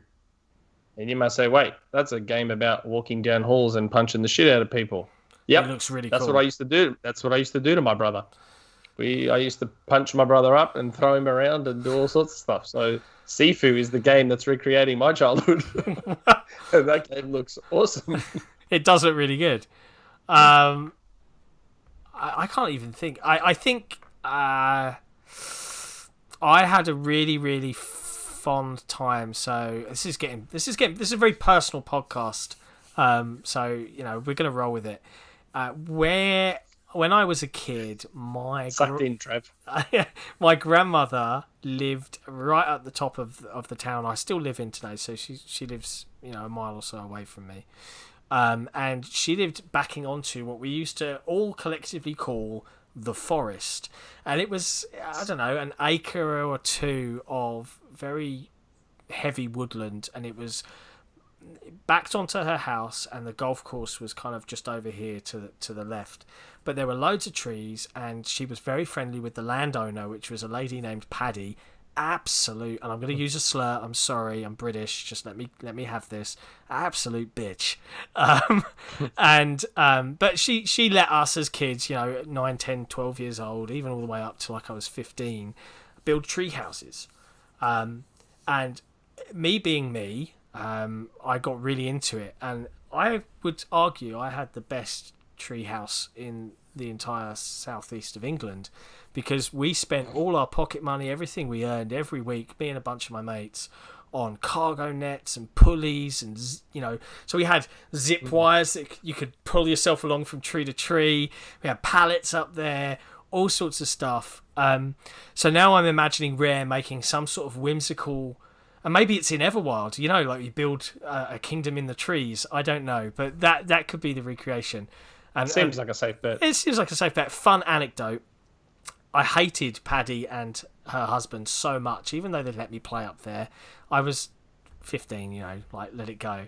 At Christmas, they had one of those huge sheets of Christmas lights on their kind of garage roof that was next to their house. It wasn't like a proper garage. It was like a what's it called, a lean-to, where it covered where the car, like a carport kind of thing. Oh yeah, carport right? type of thing. Yeah, I'm trying to think of the other international phrases to describe like those sails that they have, or the tarps that they have. Very similar. Yeah. This thing had a net of like 350 to 500 lights but they were the old school ones where each one was an individual bulb.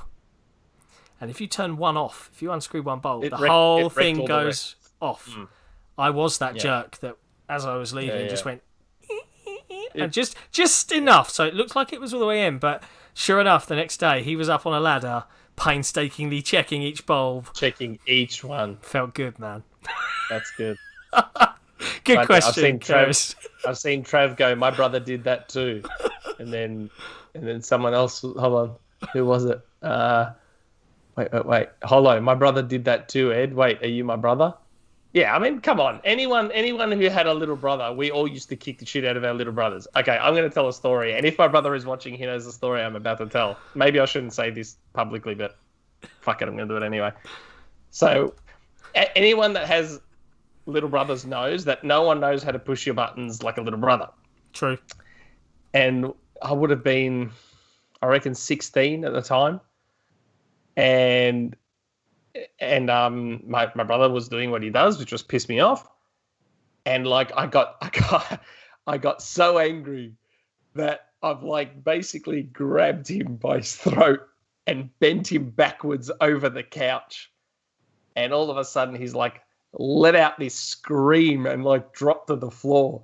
And of course, internally I'm shitting bricks. He's like, I can't move. And in my head, I'm like, shit, I'm dead. Like I've paralyzed my brother. But it turns out he was sort of faking it so that I would shit myself. But like, well played. So even though internally I was shitting bricks, on the outside I was like, nah, that'll teach you to piss me off in the future and yada, yada, yada. Like anyone that's got a brother knows. There it is. Okay, he is watching. He's there. He's watching. Okay, he goes, tell them about the time you cried about fighting vipers. So, yeah, I was, as everyone knows, I was a hardcore Sega fanboy. Sega. And I was very excited about fighting vipers coming out on Sega Saturn. And we went and bought it. We went down into the city and we bought it for like $100, back in like 96. And got all excited, brought it home, popped it in the Saturn. And I saw how shitty the graphics were and just how poxy the whole thing was. And I literally shed tears. Like I literally cried over how bad the game looked. I was so devastated. In my 16-year-old mind, I had this image of an arcade perfect port of fighting vipers. And it looked nothing like it. It was so bad. And I was so upset. I was devastated. Oof. But I mean, look, everyone with a little brother knows you punch the shit out of your little brother. Like, you're on the trampoline, I'd power slam him, power bomb him like Kevin Nash, or you'd spear and jackhammer like Goldberg. Like, everyone used to do that to their little brothers. That's what they're there for. They're there to kick the shit out. I was pretty kind. I mean, I definitely bossed my little brother around. And there was a time where he got so pissed off with me bossing him around, he threw a punch at me. And it was like he's not watching because he's asleep, but it was like he threw it in slow motion, and there's only 18 months between us, right? So this punch came out and it was like, and I was just like, I remember really being really vicious because I was like, in my head I was like, I've got to put a stop to this uprising now, otherwise I'll lose my main person that goes and gets me shit. And I just remember grabbing his wrist and like twisting his arm up behind his back, and he was crying, and it was brutal. But yeah, otherwise I was pretty mellow to my brother. No. So, Somnia, my brother and I put a hole in his bedroom wall when wrestling. We tried to hide it with a poster. Now I'm picturing the warden from Shawshank Redemption. What say you, fussy britches? Throws the stone. That's funny. Me and my brother, we used to sleep at my grandmother's a lot because we liked getting away from our parents. And one time we were there because we used to fight a lot. And one time we were like punching on in her kitchen, and I've grabbed him and I've swung him around and put him through a pane of glass, like put his ass through a pane of glass. And we were only like pretty young at the time. And my grandfather is like, grabbed us and dragged us into the lounge room and just gone fucking whack, whack. That was back when you could hit kids. And like, We're going to get in trouble. This is the podcast that gets us cancelled. That was the only time my grandfather ever hit us.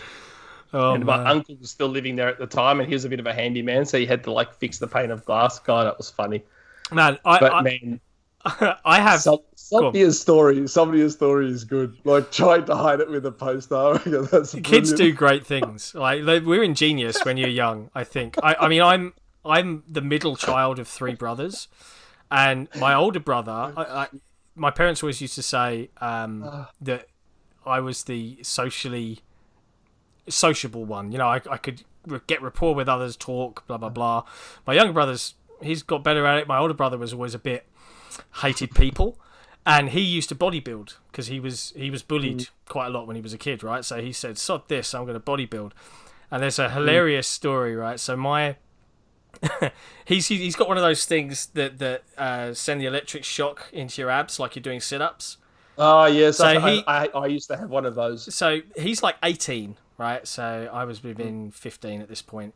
He was huge back then. Like he's leaned up now, but he was bulky, and he and my dad were about the same height. Now, dads have dad strength. You know, it just comes as you become a dad. Yes. Right. Yes. My dad was. I don't have that dad strength. I feel like I don't, but according to my son, I do. I don't have it. But he used to sit and listen to music with these big old school headphones to my dad's audio system, and he was sitting there listening to, I don't know, Pink Floyd or something like that, and he's sitting in the rocking chair like this, and my dad, he's always been a bit of a joker, he loves a bit of bants, he snuck in, Matt's got his eyes closed, and he turned the machine from like whatever setting it was on to max between jolts, right up. And my older brother just went, and I was watching from the door, and he just went, Gah! Shut up, and literally without even thinking cracked my old man in the face. Like, in the face, a proper punch. I would never dream of doing this. My dad would destroy me if I had have thought of it. And my dad just stood there for a moment in shock and went, I deserve that, and you only get one. And that was... It's just like... Wow, brothers. That's so good. While we're telling stories of physical abuse from our childhood... Actually, maybe I shouldn't tell this one. Actually, no. Defer on caution. We're going down a tangent. Actually, you know what? Nah, this one might be a bridge too far. MDHX in Super Chat. Congrats, guys, and thank you for sharing your time with us. Wanted to send this earlier, but Super Chat isn't supported here. I had to find a workaround. Damn. Well, thanks very much for going to that effort, mate. That's dedication. Appreciated. Yeah. Oh man! Wow, we've gone off the rails on the XboxEra podcast today. I love it though. Funny. It's part of the community. So that because that sounds like something I would have tried to do. So that was so funny. Yeah. The poster over the hole is so good. By the way, can we make can I just say that? Do you want to do the timestamps for this podcast? Because I don't. Oh no, I don't think. No, well, yeah, but we do it. We always do a timestamp for community questions in general. That's true. And prior to that, the timestamps are pretty easy. I don't think we went off on any tangents, really. Yeah, that's true. No, the timestamps should be fine. I reckon I'll be fine. Okay. Okay, last question. From Mort. Happy 50th. I still remember the one after E3. That was our first episode, I think. Followed ever since. What a journey. Anyways, a question. How do you think the Xbox release schedule will look in 2022? There should be a lot of games, both delayed and planned, which are ready by then. Do you think Xbox might have too many games, so to speak? we were, you know what? We were always going to end up there. Like the meme has always been Xbox has no games. I guarantee you that in the next year or two, you're going to see articles saying, "Oh, Xbox has too many games, and this is why it's bad for the industry." No. I'm fully expecting it, completely. I actually think it's kind of already happening now. Like, I don't know if anyone else does this. You turn on Netflix or Amazon Prime without an objective to watch something in particular, but you think... And you end up watching nothing. Right, and you just scroll, and you're just there. Yeah, and you watch nothing. I do this with Game Pass, and I'll download like 4 different things, and then next time I boot up the Xbox, by the time the downloads have finished, I'm like... I don't know if I'm in the mood for that, and the cycle continues anew. It's only going to get worse. Go back to Rocket League. Yeah. I'll just go straight back to playing Rocket League. What's the meme? What do we think? What do we think it will look like in 2022? I think 2022, 2023, 2023 is when you start to see the first party studios get a roll on. Yeah, I think that's when you're going to start to see it. But the funny thing is, even this year though, like from first party, you're looking at what? Psychonauts 2, even though it's not an exclusive. Halo, probably Forza Horizon 5, probably Starfield, Microsoft Flight Sim. What else? I'm sure there's other stuff we're forgetting. Can someone in the chat remind us, please? That's good being able to ask the chat for corrections. Yeah, no, Avowed. Hang on, we've got Avowed, Fable. Avowed won't be this year. No. But I'm just thinking about what we're going to start seeing landing. Like this year, okay, yeah. So we've got Starfield, possibly Wolfenstein 3, if that's a surprise. I have a feeling. Oh yeah, Grounded. I have a feeling we're 1.0. going to have a surprise from Global Publishing. Grounded. Psychonauts There needs 2. to be something from publishing. What the hell are they up to? Don't know. I don't know. Maybe as Dusk Falls should be this year. Yep. Surely. It's yeah. I think that will land, hopefully. Elden Ring. Flight Simulator is coming in summer. Thank you, Peter 420. I said Flight Sim. Oh, I missed it. Jeez, not even listen. Age 4, yeah, wow. Yeah, Age 4. I don't think Project Mara will land this year. Yeah, this is more. I don't think Ninja Theory's not putting out anything this year. Do you think we'll see gameplay for Hellblade 2 this year? God, I hope they've got to show something, don't they? Surely they have to show something. Yeah. From Hellblade 2, but by the end of this year, it will have been 2 years since that trailer. Yeah, they'll show a gameplay trailer. They've got to show something, surely. I don't think we'll see something from Perfect Dark. I'd love to be wrong. I would love to be wrong, but I don't think so. I don't know. The reason I don't think so is I feel like when they announce stuff like that and it's a CG trailer, they do it, one, to get the user base excited, but two, it's more to publicly say, hey, developers, we're working on something cool. This is what it is, and they can start recruiting a little bit more openly than the Cloak and Dagger style stuff. That's my thought. I do still feel we discussed it with Jeff Grubb. Was it last week? Was last week with Jeff? I want to say yeah. I think it was. I think Forza Horizon 5 is going to sneak its way into our screens this year out of nowhere, because they've had the extra year. You know, if you ignore COVID, they would have been. I don't know. I just think we're going to see it. I could be wrong, but I think we're going to see it. I look forward to it. Yeah, I reckon we will. So they used to be able to make Forza Horizon on a 2-year cadence. Exactly. And look how good that game was on a 2-year cadence. Now, we've already got this wrong once before. When did Forza Horizon 4 come out? 20. I'm looking it up. I got that. This is live. I'm looking it up. I don't give a shit. 2018? 2018. Thank you, Peter. 2018. So it'll be 3 years this year. It's coming, man. So surely, if they could make a game that good in 2 years, imagine what they're going to do with an extra year. Yep. Surely Forza Horizon 5 is this year. And Jeff Grubb said that Jason Ronald is a massive fan of Forza Horizon, and he talked about games that aren't announced yet. So yeah, the assumption is Forza Horizon 4. 5. I agree. I don't think it's in Japan, though. No? Apparently it's not. I don't think I'm saying anything out of turn. I thought I saw it. Someone mentioned it. I don't know. Now I'm confused. I thought I read it. There's been some fan leaks and maps that were apparently faked that showed that's what I'm thinking of. A Japan amalgamation, but yeah, the fake Japan thing. That's right. I got confused there. But I think that they must be aware of the fan request for Japan. Yeah, I know. But you just wonder. So, if COVID was last year, you know their method, how they go to that country or wherever they're doing it, and they take all the scans and the photos. My assumption is that prior to because remember they released in 2018, which means they were already starting dev on 5 after that. Yeah. So they were already developing 5 for 2 years before COVID. So the assumption is that they would have already chosen their location and headed there and started taking their scans in their photos prior to COVID. Exactly. So it's possible. Yeah, I don't know. Be interesting to see. Wonder if they go like South America. South America could be interesting. I'm excited either way. There's the only racing game I've really truly enjoyed and played a lot of. Mortain, Forza Horizon 5, Burkina Faso. FYI, Scarecrow121 snuck in a final Patreon question. I'm not sure if you saw it. No, I didn't. Sorry, I had it closed. He did shout in the chat, so I saw it and took note. But he's put, I am watching live and typing this. My question is, when it comes to E3, what is your prediction for Sony?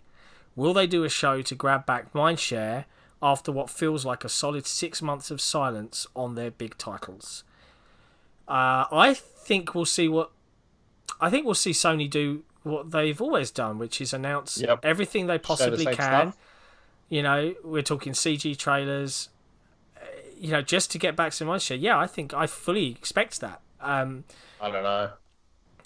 I think we'll see a whole bunch of what we already know about. Well, you think you'll see a super curated deep dives, 20 minutes on the 2 games that they're... Because I don't think Ragnarok's not coming this year. God of War, I'd be very surprised if God of War makes it. I know that they still haven't swayed from 2021 because that is still their target. But, it's highly unlikely. I'm not even convinced Horizon Forbidden West is this year. I'm not even convinced of that.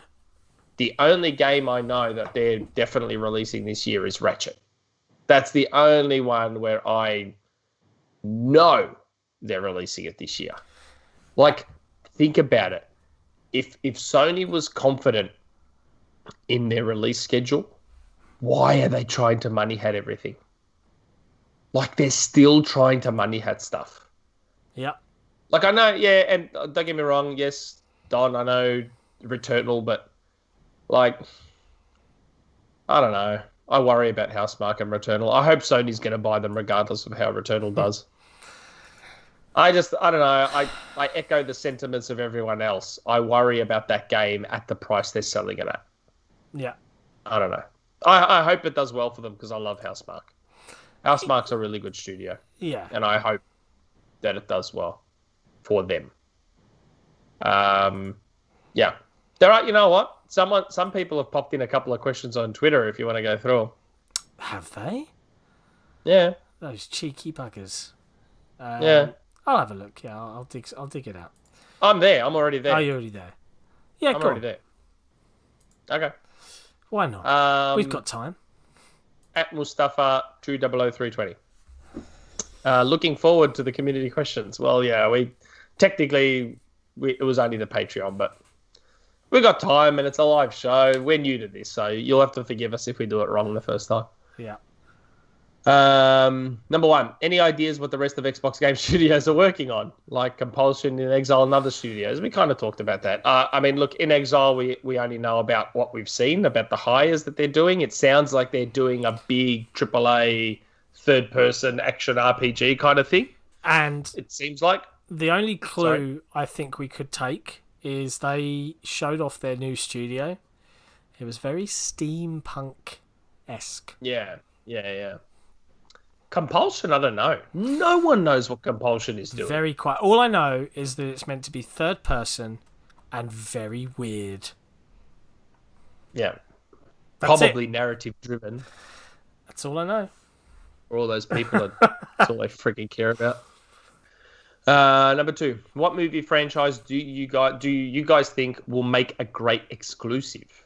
And which Xbox Game Studio should make it? Great job as always and congrats.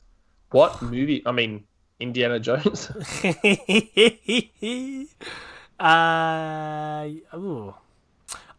think Indiana Jones is going to be exclusive. I'm coming around to that now. I'm coming around to the idea that Indiana Jones will be exclusive. They've got enough time to bargain for it. Yeah, I mean, they're already throwing money around. It's like, hey, Disney, How much is it going to cost for Indiana Jones to be exclusive? We'll take care of all the marketing costs. So Disney might drop their price a bit. I don't know.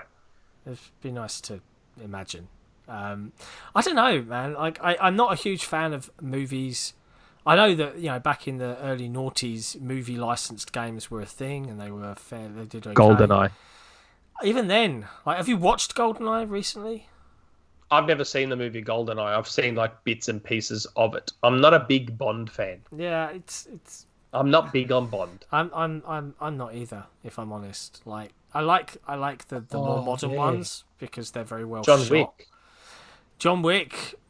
There is already a game of John Wick. It's called John Wick Hex. I know, but it's not the game we want. It's not the game we want. True. As good as John Wick Hex is, it's not what... And, it's funny. We just talked about Sifu earlier. There's that scene in Sifu that looks just like the nightclub scene in John Wick. Like, if you were to give that main character some guns as well, that's John Wick. Because, John Wick shoots a lot, but there's also a lot of martial arts in it as well. So if someone could do Sifu but with guns too, that would be a John Wick game. Yeah. I reckon. I don't know. That Sifu looks so cool. I genuinely can't think of a movie franchise. I'd love to see more game developers play with time travel. Like as a mechanic. Like genuinely, like really fully design their game that you can travel through time and leave the rather than like Quantum Break where it's a set, you've got time powers. It's basically a third person shooter with powers. Have it where time travel is player agency driven. But you can pick how you'll traverse something using time travel rather than set piece designed. You can only go a certain way and you have to rewind here and I don't know. Hold on. Anorexic, the hallway scene was out of the raid. No, I know the hallway scene wasn't John Wick, but there was, in the Sifu trailer, there's a nightclub part where they're in a club. And to me, that looked like John Wick. I thought the Sifu, and then Doo Butt Shorty says, I thought the Sifu scene was the Old Boy scene. I've never seen Old Boy, so I don't know. Yeah, I just remember in the Sifu trailer, there's the hallway parts, but then there was also a nightclub scene, and that nightclub scene reminded me of John Wick. Yeah, so that's all I'm saying. 2 points for business said like Deathloop, and I was like, I'm not allowed to talk about Deathloop until it's on Xbox. But yeah, I guess like Deathloop, I'm quite keen to play that when it comes out. But also on Game Pass. Yeah, I do want to shout out people talking about the raid. If you haven't seen the raid 1 and 2, I haven't seen the raid, dude. I don't know what the raid is. What is it? Come on, chat. I don't know what it is. Right, okay. I don't know what it is. Have you got some time to yourself today? Are the kids going out? Or maybe tonight when they're in bed?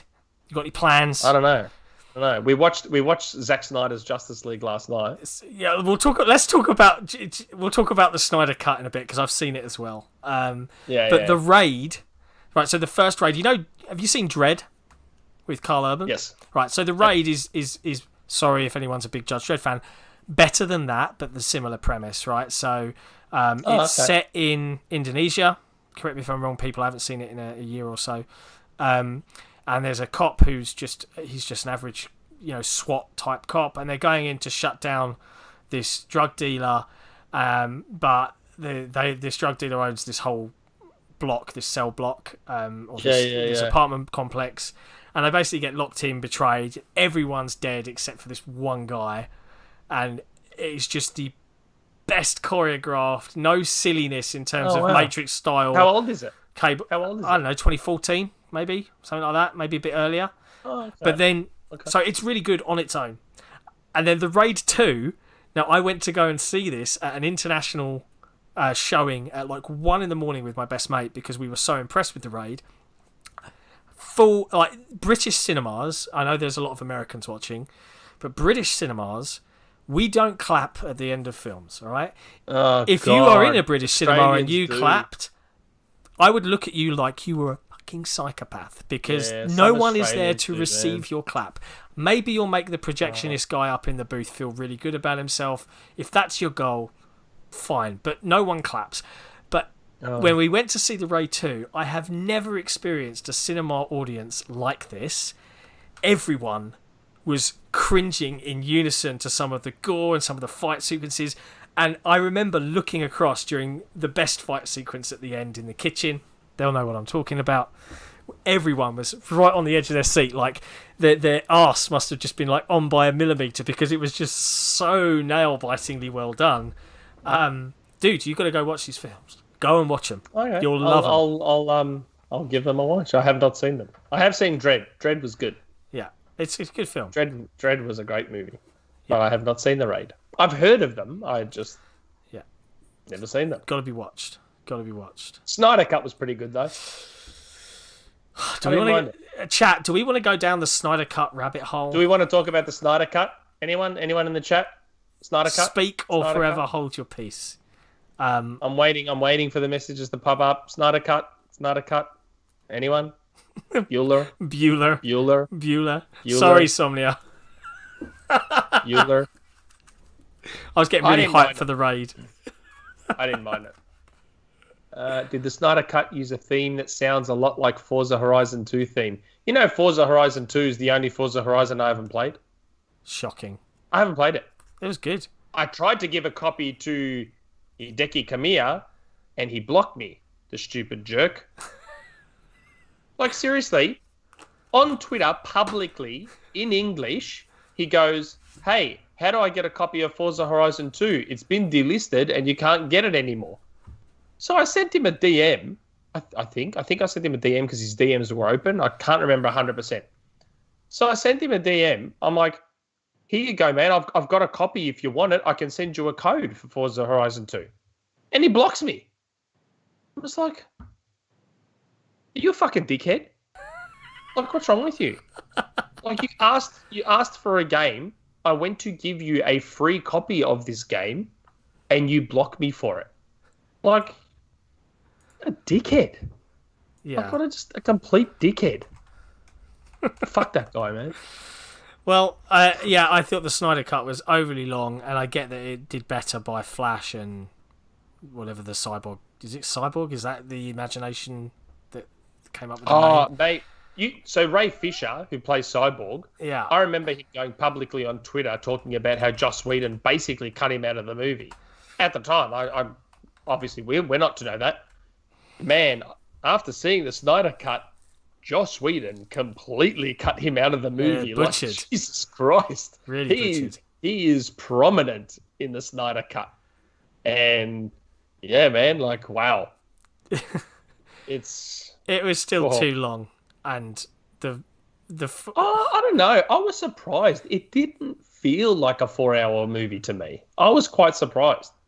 Yeah. I was expecting it to be much worse. I didn't mind it, to be honest. I actually didn't mind it. It felt like hopefully they can convince Warner Brothers to let him finish his vision, that universe. Yeah, it would be nice.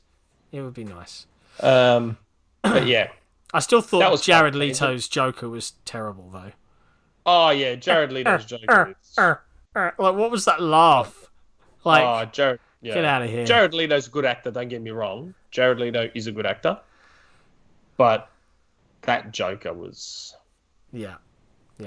Okay. Anyway, that's enough Snyder Cut talk. No one will ever top Ledger. Yeah. Like, Ledger's Joker was so good that he made a mediocre film. He fooled people into thinking a mediocre Batman film was a great Batman film. That's how good Ledger was. That's a daring sentence, because I would argue it's definitely not a mediocre film. It's just a very okay Batman movie. Like, bro. Very okay. And this is see what I mean? That's how good Ledger was. No, it's you believing it was a good movie. It's not all on Ledger. He hates you believing it was a good movie. It's not all on Ledger, mate. It's not all on Ledger. He was great, but it was a good film. No. And the third one was terrible. Yeah, it was bad. Rises was so bad.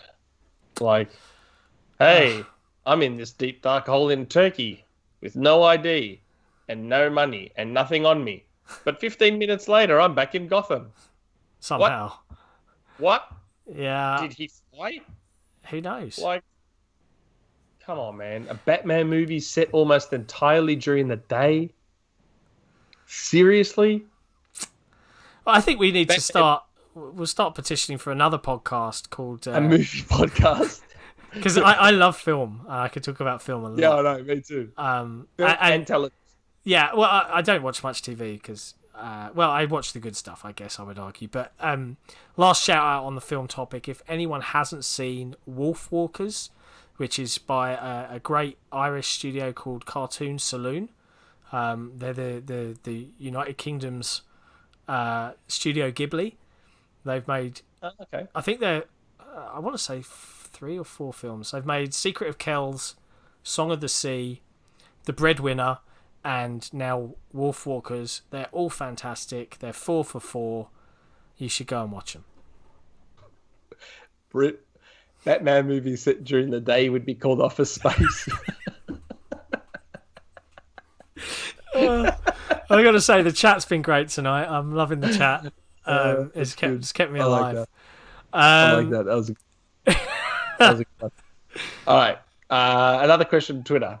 I don't mind just shooting the shit like this. It's pretty good. Yeah, it's good fun. The Bacon Life 1. With how well the DualSense features have been received, do you think Xbox does a controller revision to include haptics? We've been asked this before, I'm pretty sure. We have. I think it would be a shame to do it on an Elite, as it's a huge paywall that only a small percentage would use. Revisions are not uncommon, happened on PS3, PS1, and Xbox. True. The thing is, though, just like how Sony's fan base has told Sony they're happy to rebuy their games 12 months later, Microsoft's fan base has told Microsoft that they're happy to pay a premium for really good controllers. So based on that, I would say that haptics will be in the Elite 3. And then if the Elite 3 is like their most successful premium controller, then you may see a revision. That's my prediction anyway, because I love the haptics in the DualSense. They're really good. The triggers suck, though. I'm going to burst the bubble and say I don't think there's any chance Microsoft will introduce any additional features, even in an Elite controller, this generation. It will take another product launch, the next Xbox, for that to become a standard feature. Because if they half-ass it and they make it only in an Elite or only in a separate pad that doesn't come with the console as standard, they'll leave so many people out in the cold that developers will flip on the feature. And as always with features that come as part of the thing when a new console launches, I remember when the Xbox One launched, we had the impulse triggers. How often were they really talked about after the first 6 months? Hardly ever. On PS4, you had all the touchpad features and whatever else they added or claimed to add. And then after a little while, it was like really rudimentary stuff. But sometimes some developers would like, you can use it to swipe through an inventory or something. But gamers will gravitate to the stuff that works. And I think what Microsoft have basically done is gone, how do we just make sure we tick the box to just be purely focused on this one thing and not offer any additional bells and whistles that make us have to charge more, make the pads more prone to break, etc., etc. I guess so. I still think they've got some quality issues with the Elite pad they need to resolve. Yeah, I know. And Ibuki's right. They need to stick with AA batteries. Yeah, I love the AA's. Seriously, that is a hill that I will die painfully on. Like, seriously, guys, AA.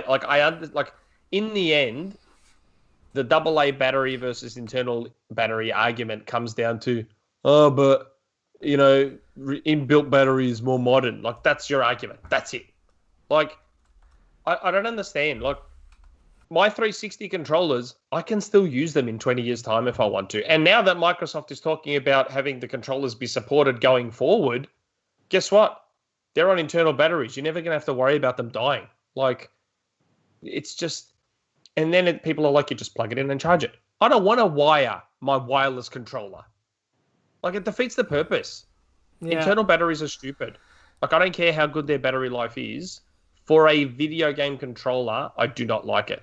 The only, I don't know if my camera might not show it, but, behind me, so you can see the Ottoman there next to that DJ Hero. That is the limited edition DJ Hero, by the way.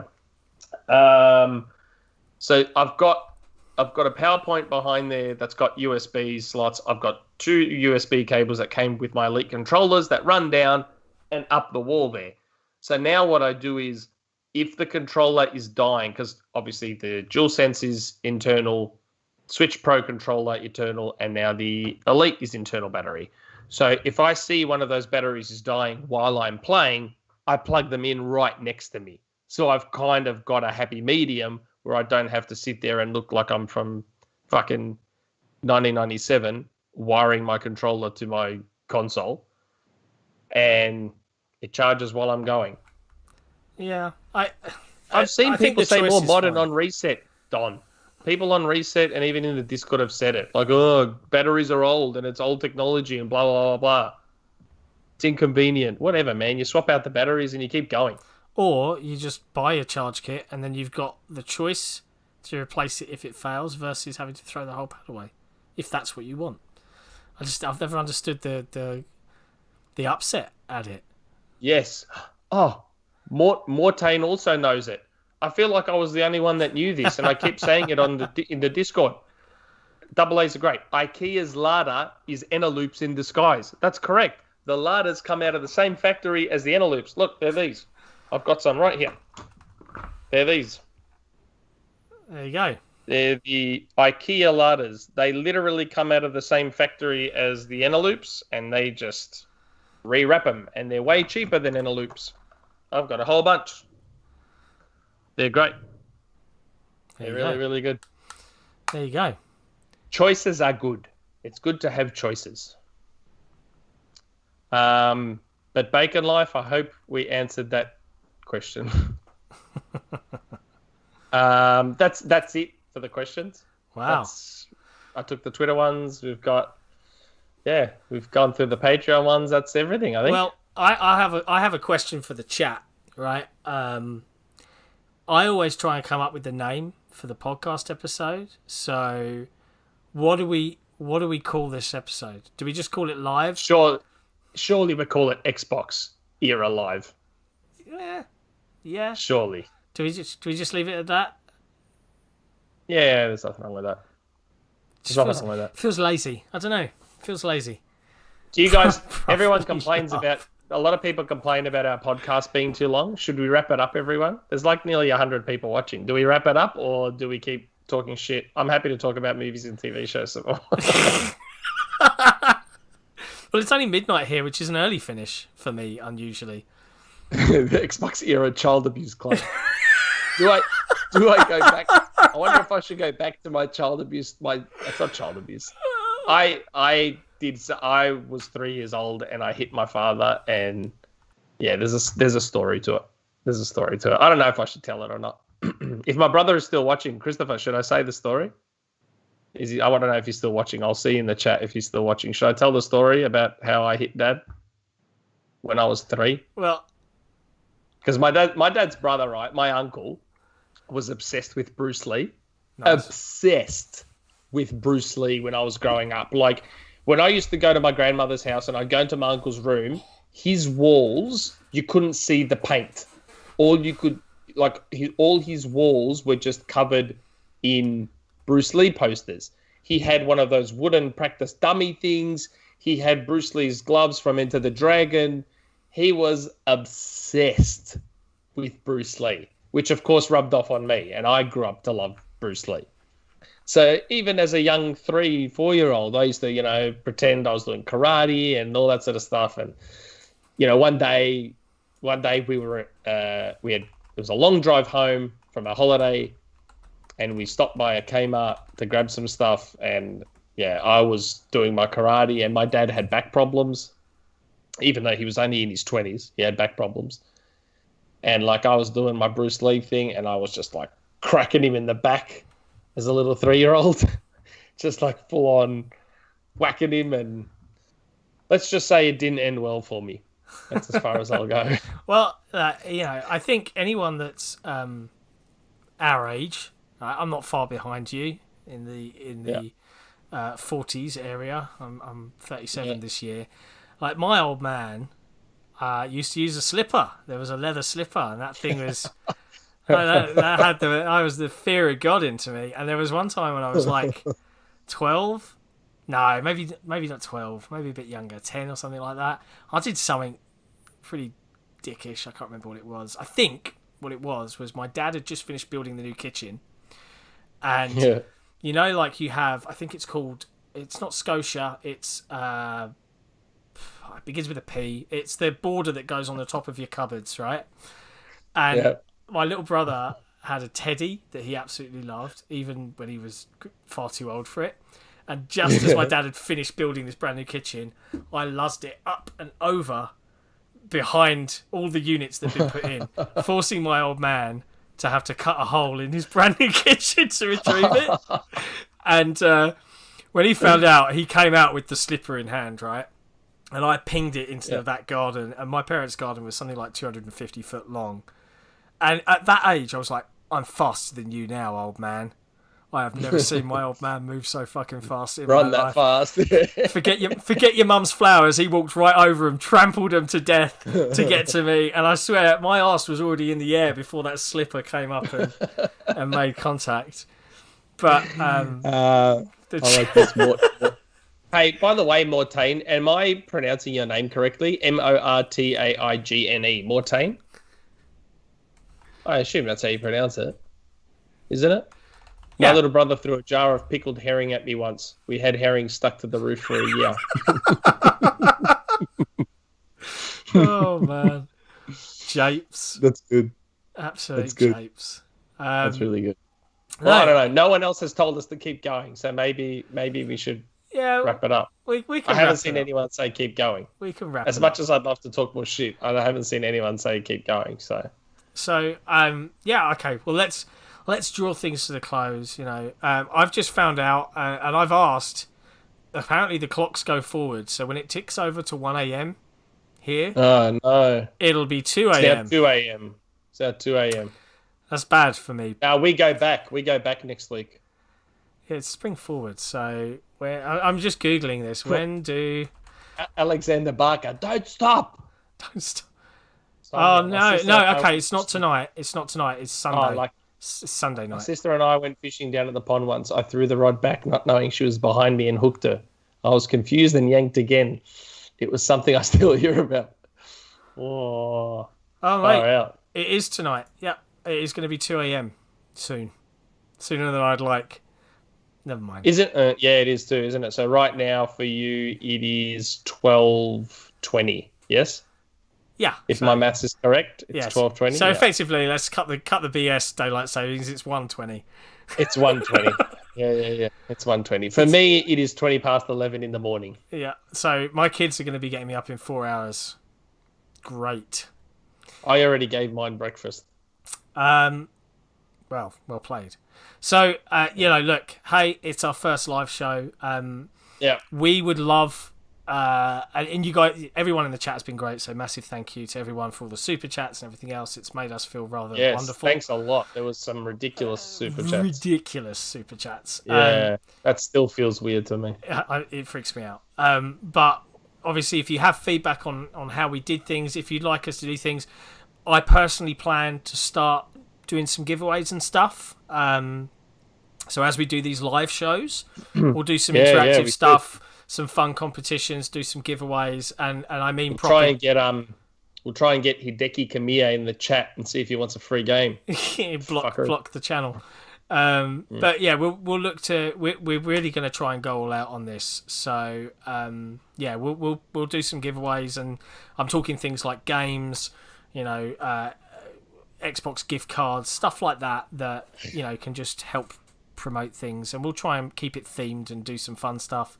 But give us feedback. Let us know how you thought it went. I'll probably pop a thread up on the forums because we want to make sure we get this right for everyone. We'll also have to try and find a time that we don't coincide with, like the Xbox 2. I know we overlapped with Randall. Well, they were meant to be yesterday, Jeremy. But I saw that Jez delayed for 24 hours. So I'm blaming you. I think they felt threatened by us. Obviously. And they're like, we need to delay this by a day so that we can fuck their shit up. By the way, Anorexic, congrats on 50.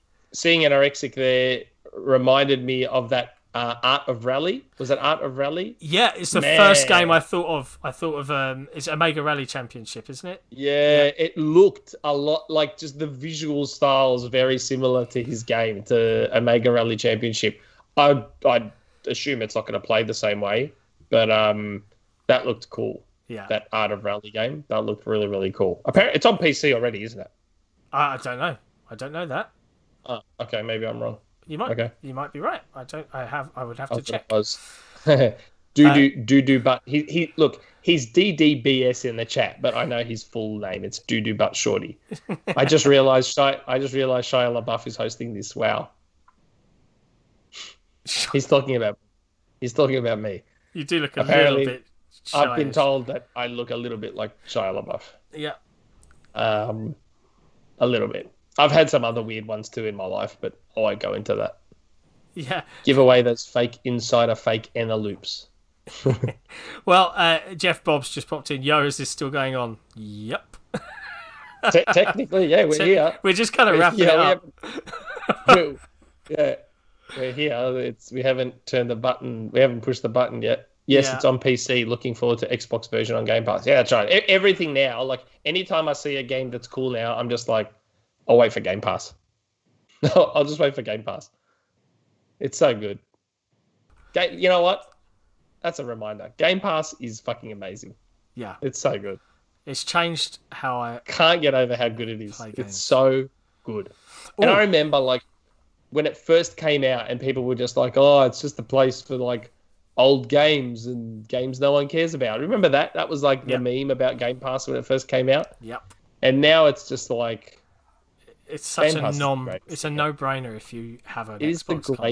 It is the greatest thing ever. It is so good. It is the best thing to come out of last generation that wasn't a game. Yeah, 100%. The best thing to come out of the generation. And I was thinking, because I was chatting about, for those that care about our merch store, and I'm looking at you, Blast the Bass, because he gets a few T-shirts here and there. We were talking about things that we can do that can support communities, because we've got to walk a fine line here. We can't use any of Microsoft's copywritten IP, right? So hence why that T-shirt isn't for sale. That's why that's not for sale. On the store. That was for a gift for all the staff that have worked on XboxEra for the last year. But we are thinking of ways to produce merchandise that supports some of the communities that have grown.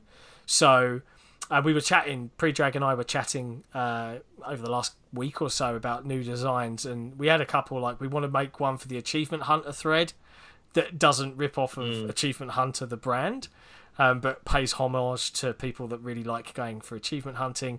I mentioned getting a Wait for Game Pass t-shirt.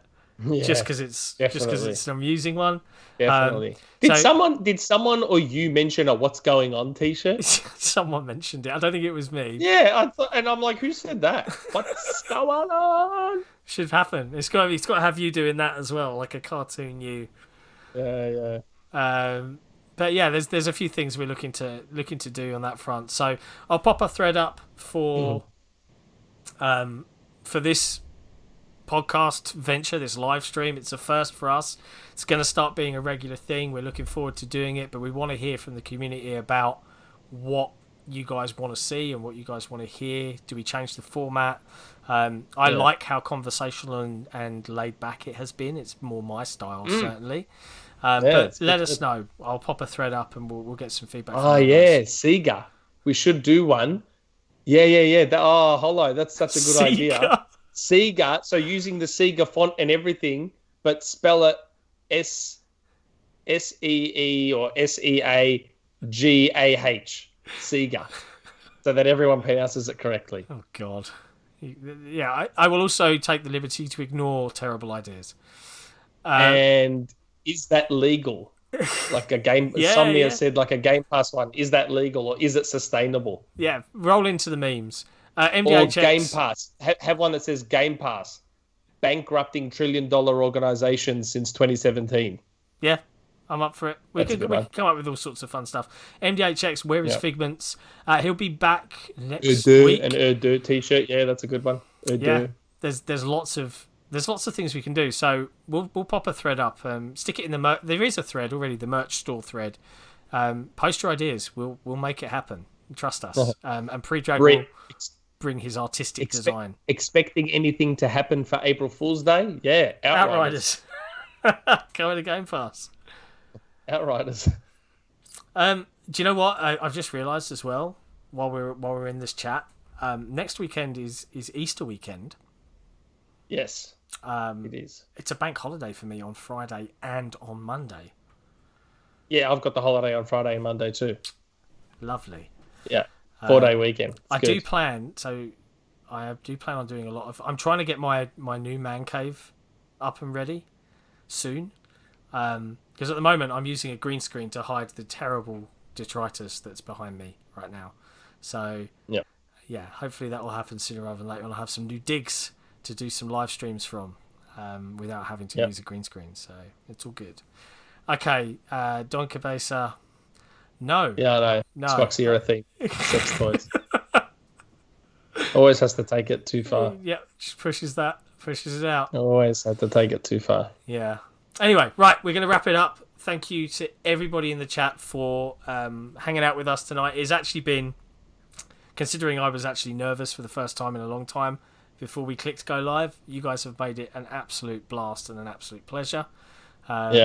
So thank you, everyone, for joining and hanging out with us. Be sure to check out the forums if this is your first time. What's wrong with my backdrop? Hey? What the hell's wrong with my backdrop? No, I've got like a cool DJ Hero shelf there, and it's got an Xbox light on it. What the hell is wrong with my backdrop? I think I sensed some sarcasm. Whatever. Anyway, right. Much love to everybody. If you're new to here and you haven't watched or know who the hell we are, feel free to check us out. Make sure you like and subscribe and all of that fun stuff. And we'll see you guys next time. Ciao for now. Night, everybody.